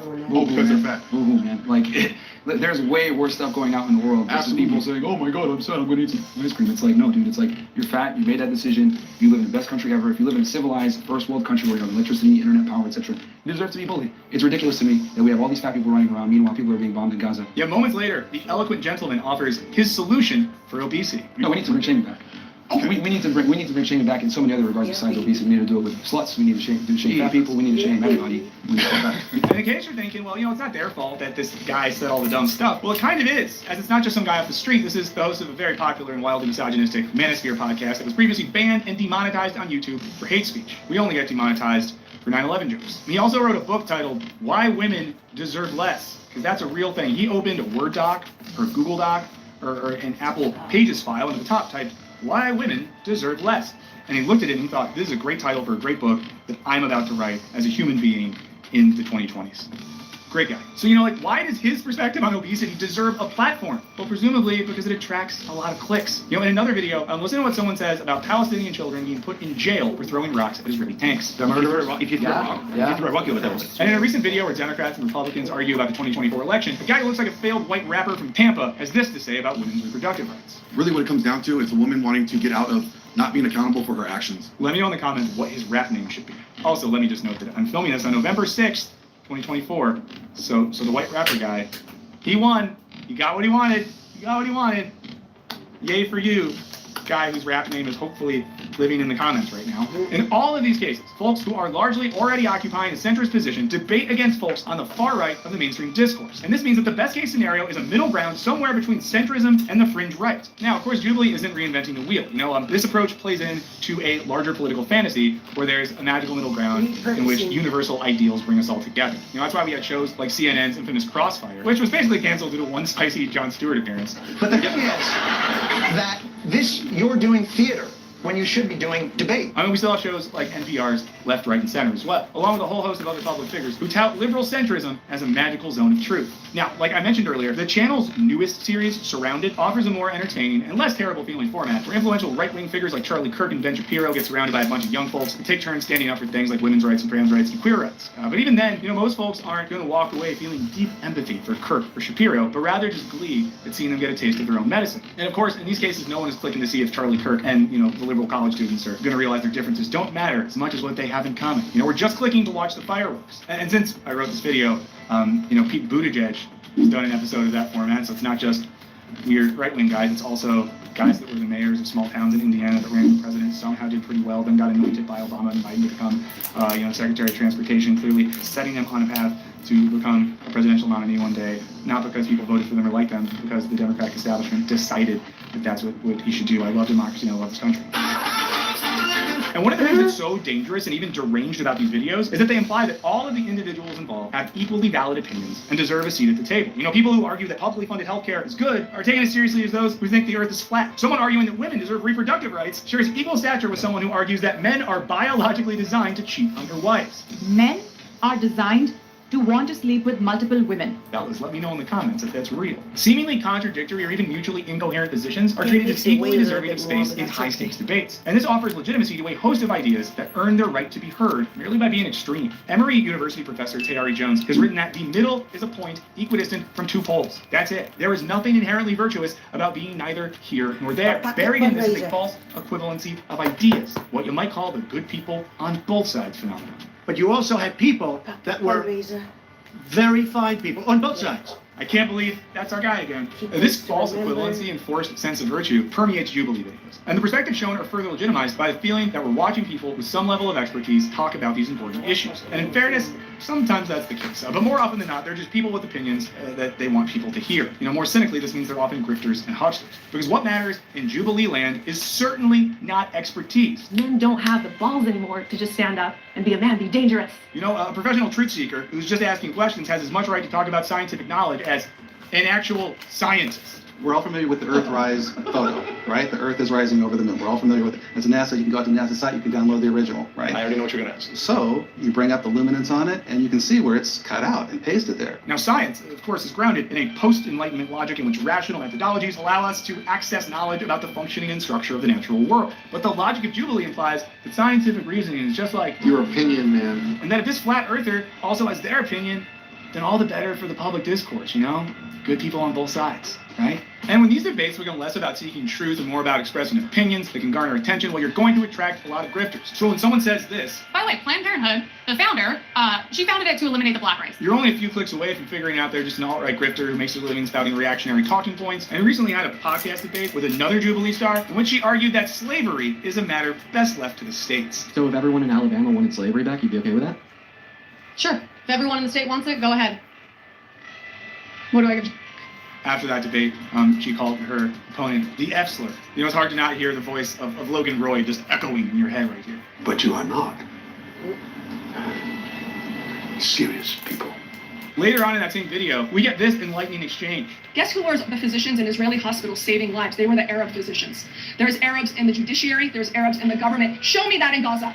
Show me that in Gaza. Show me that in the West Bank. Now, lest you think this is a person who's like a scholar on Middle Eastern politics and culture. No, all I had to do was a quick Google to figure out that this person is a Beverly Hills celebrity plastic surgeon with a Netflix reality show. And within the seeming absurdities of the Jubilee universe, I think that we can actually extrapolate a whole theory of truth, or more accurately, a lack thereof. So get ready. I'm basically going to do a philosophy of Jubilee videos from this point on. Okay, so rather than operating within a world where rigorous debate, thoughtful dialogue, and carefully honed perspectives can bring us closer to the truth, these videos take the marketplace of ideas to its logical and clickiest extent. Middle ground is a social experiment that brings humans with opposing beliefs or experiences together. These discussions may contain viewpoints that are the result of misinformation. To get started in data analytics, you don't need previous experience or a degree. The Google Data Analytics Certificate will teach you to code in R, to code in SQL, Everything is on offer, and whatever gets the most attention must be true, or at least deserves to be heard. Now, this doesn't...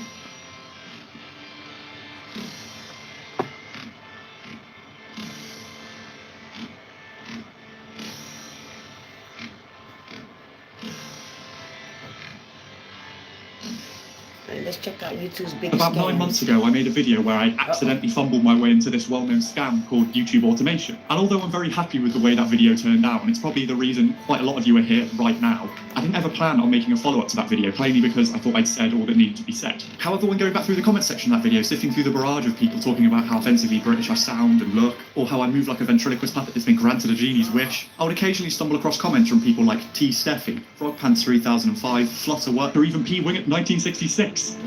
Oh god, how'd that one get in here? And if I'm being completely honest with you all right now, away from the comforts of my green screen and ring light, those comments had an impact on me. And whilst a major part of this was due to the fact that this was my first video that properly did well, a small part of me felt like I hadn't told you the full story. Like I promised you I was cooking you a big old roast dinner with gravy and veggies, but then I drove down to Mackey's and gave you a solitary chicken nugget. So I concocted a plan, one that was so ingenious, so foolproof, one that only I could come up with. One that definitely won't be released by a YouTuber with like 5 million subscribers, a mullet and a mustache in the exact same week that I started filming this. Imagine how ironic that would be in a video where I constantly talk about how bad it is to steal other people's ideas. Imagine how bad that would make me look.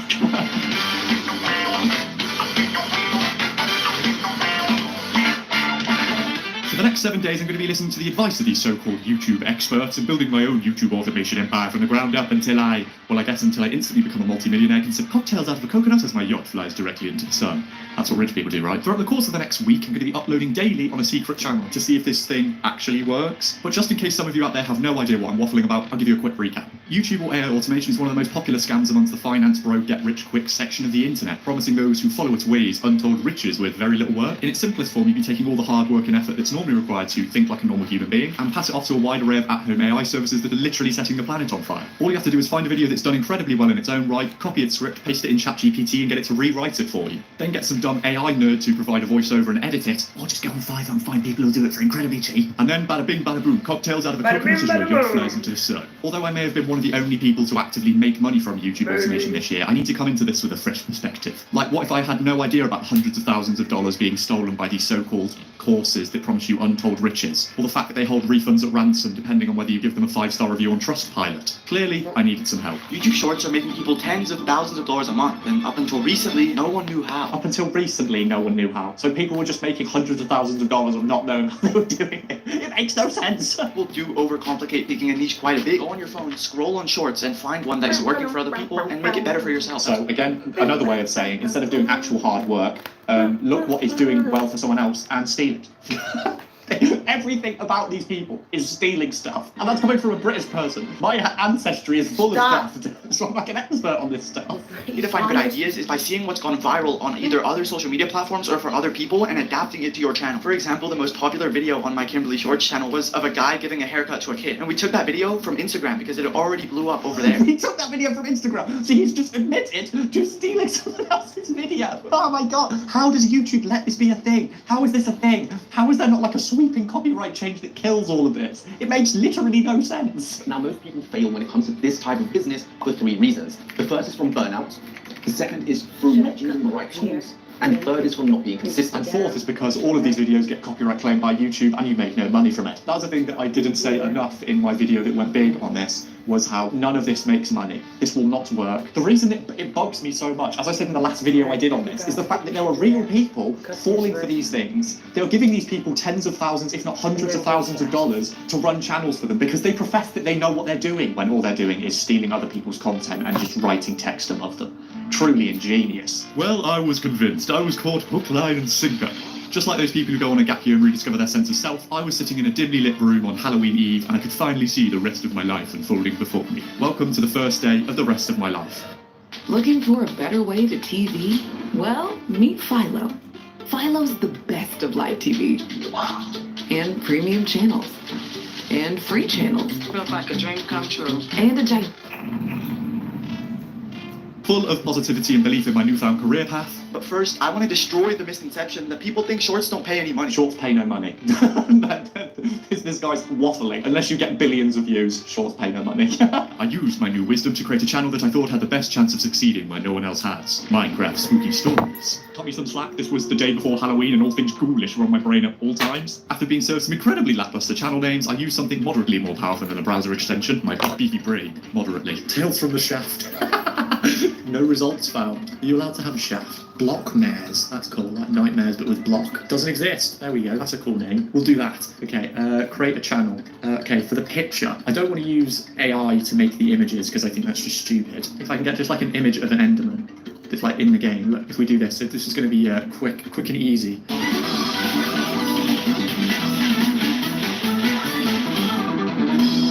This really doesn't matter, like, at all. This is why it takes me so long to make a video, because I get distracted. That's the channel done. Now we need to do the bit that everybody loves, and that is making videos. With my next money printing machine finally set up, I offered ChatGPT some nuggets of wisdom. Ensure you include the character Spooky Jim. You can clearly tell I've got a degree in creative writing. We're all clearly acquainted so far, so I can admit to you that I spent far too long editing this dumb video. Like, before coming into this, I had a preset limit in my head for how long I actually wanted to spend on this video, and this was a lot more than that limit. And it's safe to say it was absolutely worth it. If you see Spooky Jim down there, look how cool that is. He's just here for some company. No harm in that, right? Pretty cool, huh? I published that bad boy and waited for the sweet, sweet cheddar cheese to come rolling in like I was sitting at the bottom of that hill near me that has the cheese rolling competitions. Yeah, that's the heavy-handed metaphor I'm going for in this situation.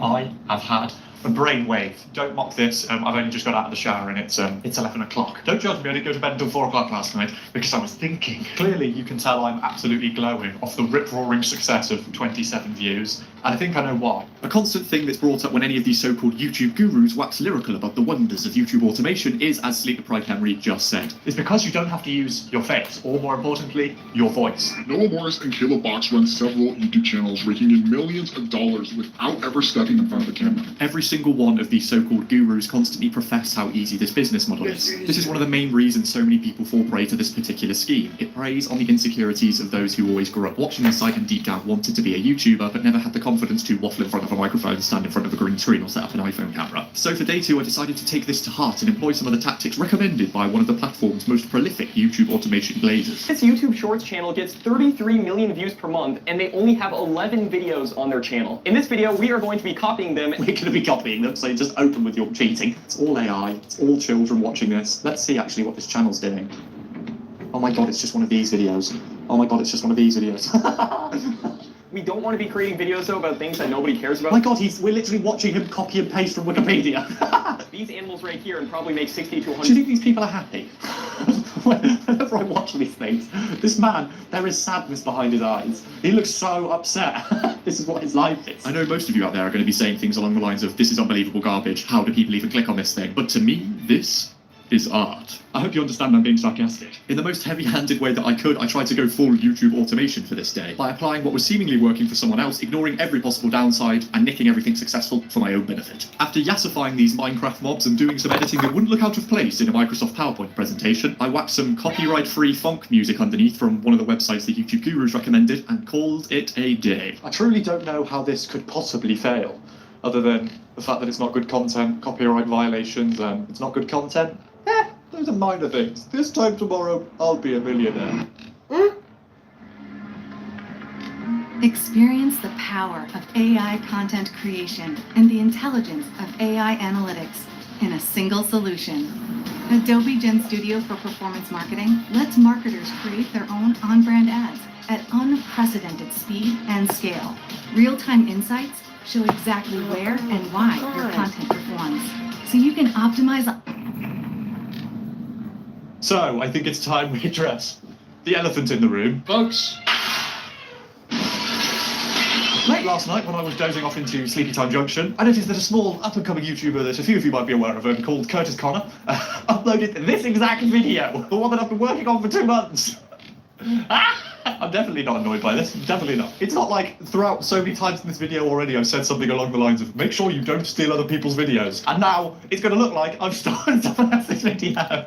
I can't tell you how many times last night I wanted to sack this video off. This was only furthered by the fact that the YouTube short that I uploaded got 0 views yesterday. So, it's all going well in Henry land.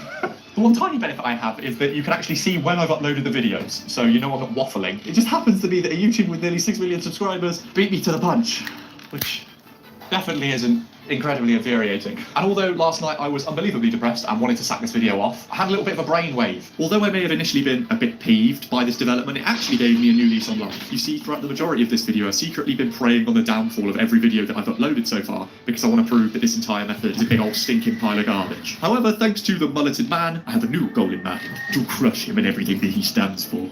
And by that I mean get more YouTube automation views. I actually like Curtis quite a lot. He's one of my favourite creators. Throughout the course of Mr. Connor's video, he managed to amass a whopping 333 views on his Luscious Listings channel. Clearly doesn't have the same ring to it as Blockmares. It's a better name. I'll give him that. And while some of you may be sitting there at home thinking, Henry, you're so many views off of him. How are you even going to catch up? Clearly, you have no faith in me. Even though he has a few more subscribers than me, I have a few things that Curtis Connor does not. First of all, I have experience in the world of YouTube automation. Secondly, I used to work for a YouTube automation empire and didn't even realise it. And thirdly, my profile picture is an Enderman, so I'm sure it'll be fine. Also, in case you didn't know, it's like way easier to get views on YouTube Shorts than it is to get views on normal videos on YouTube. But that doesn't mean anything because the views on Shorts are worth way less. So that is, without a doubt, one of the stupidest things I've ever made. I'd abandoned the previous route of yassifying Minecraft mobs and went back to good old reliable, getting ChatGPT to do the work for me. But instead of aiming for the more serious, spooky route that I'd been going to before, I went a bit dumber. Stupidest thing I've ever done. I don't know why I find this so funny. Did you know there are these little things in Minecraft called blocks?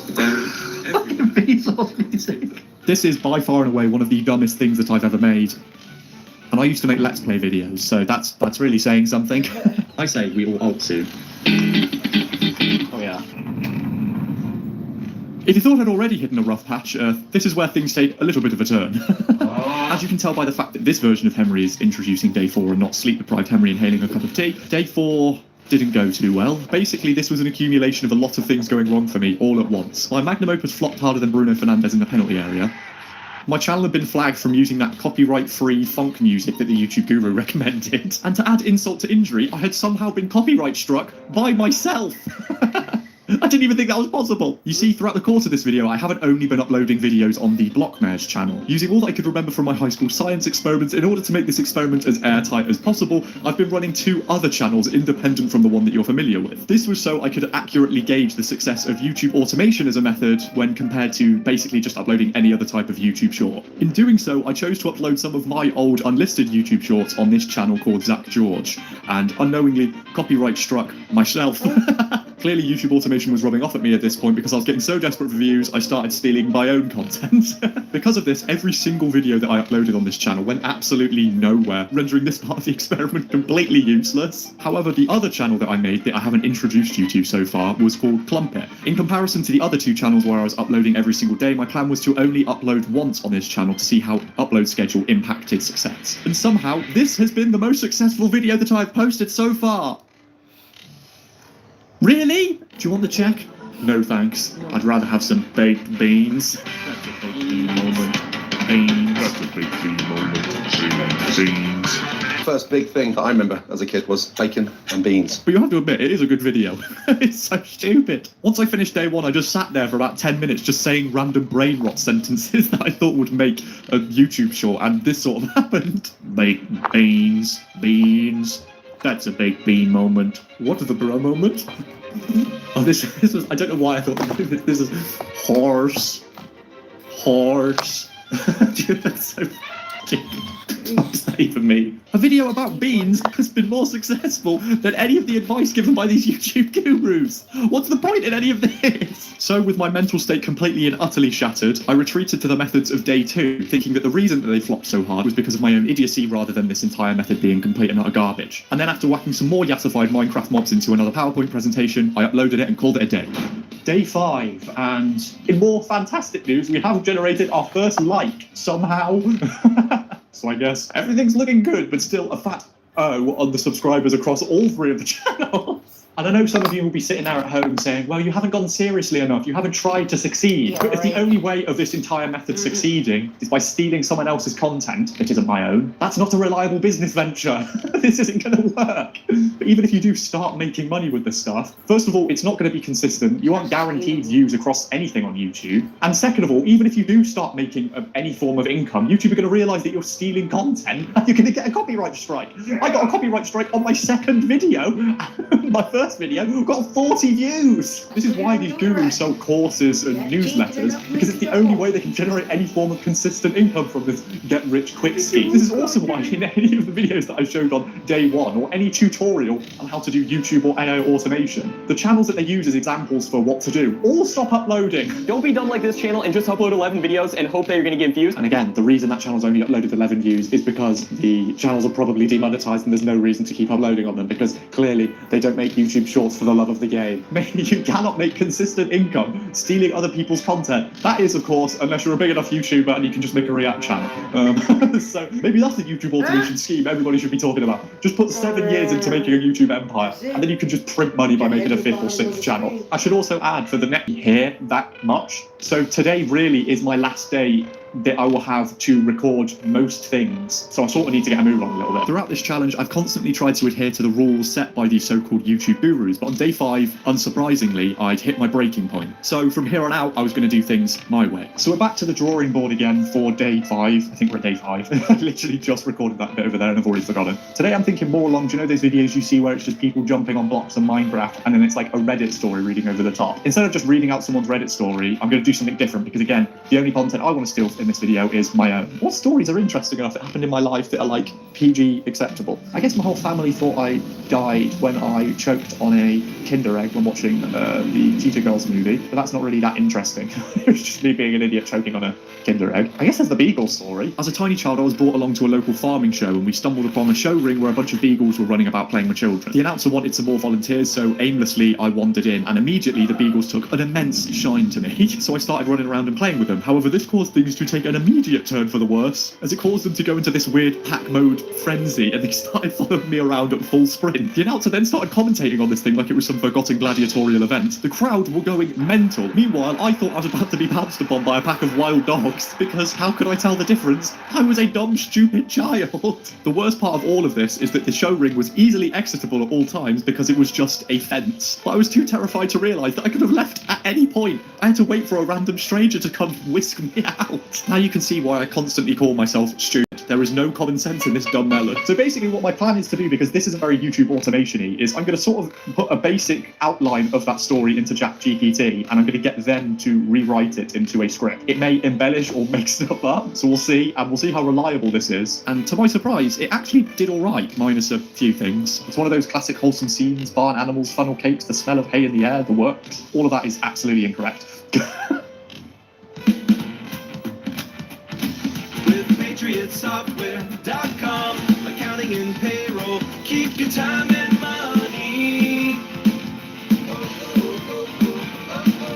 Easy to learn, easy to use, small business software tailored just for you. With PatriotSoftware.com, accounting and payroll, keep your time and money. God darn it, you got me singing a commercial. All I needed to complete this masterpiece was some below-average Minecraft gameplay to keep the hungry Blockmares viewers engaged throughout this horrifying retelling of a repressed childhood memory. This is a little bit of a weird setup. I bet you're wondering why we're here. Because all my Minecraft footage that I've been using for my YouTube shorts has been coming from one video, I've sort of ran out of footage. So I quickly need to play Minecraft for like 10 minutes to get some more footage for the final YouTube shorts. So we're just gonna if I just run around and jump, this is fine footage. Don't know what that is. What the hell is that? Oh god, this isn't the mine. Oh my god! Oh my god! I probably should have got torches. Oh god! I have no idea how many hearts I have. Oh, an achievement. Oh, it's a recipe. Oh, I'm just being bullied. Died. Okay, maybe that can't get used. So I just need to do something that's like, because if I remember from it's literally just jumping, isn't it? It's like, jump, jump, jump. Oh god, jump, jump. Hello, cow. This is why I don't do Bob.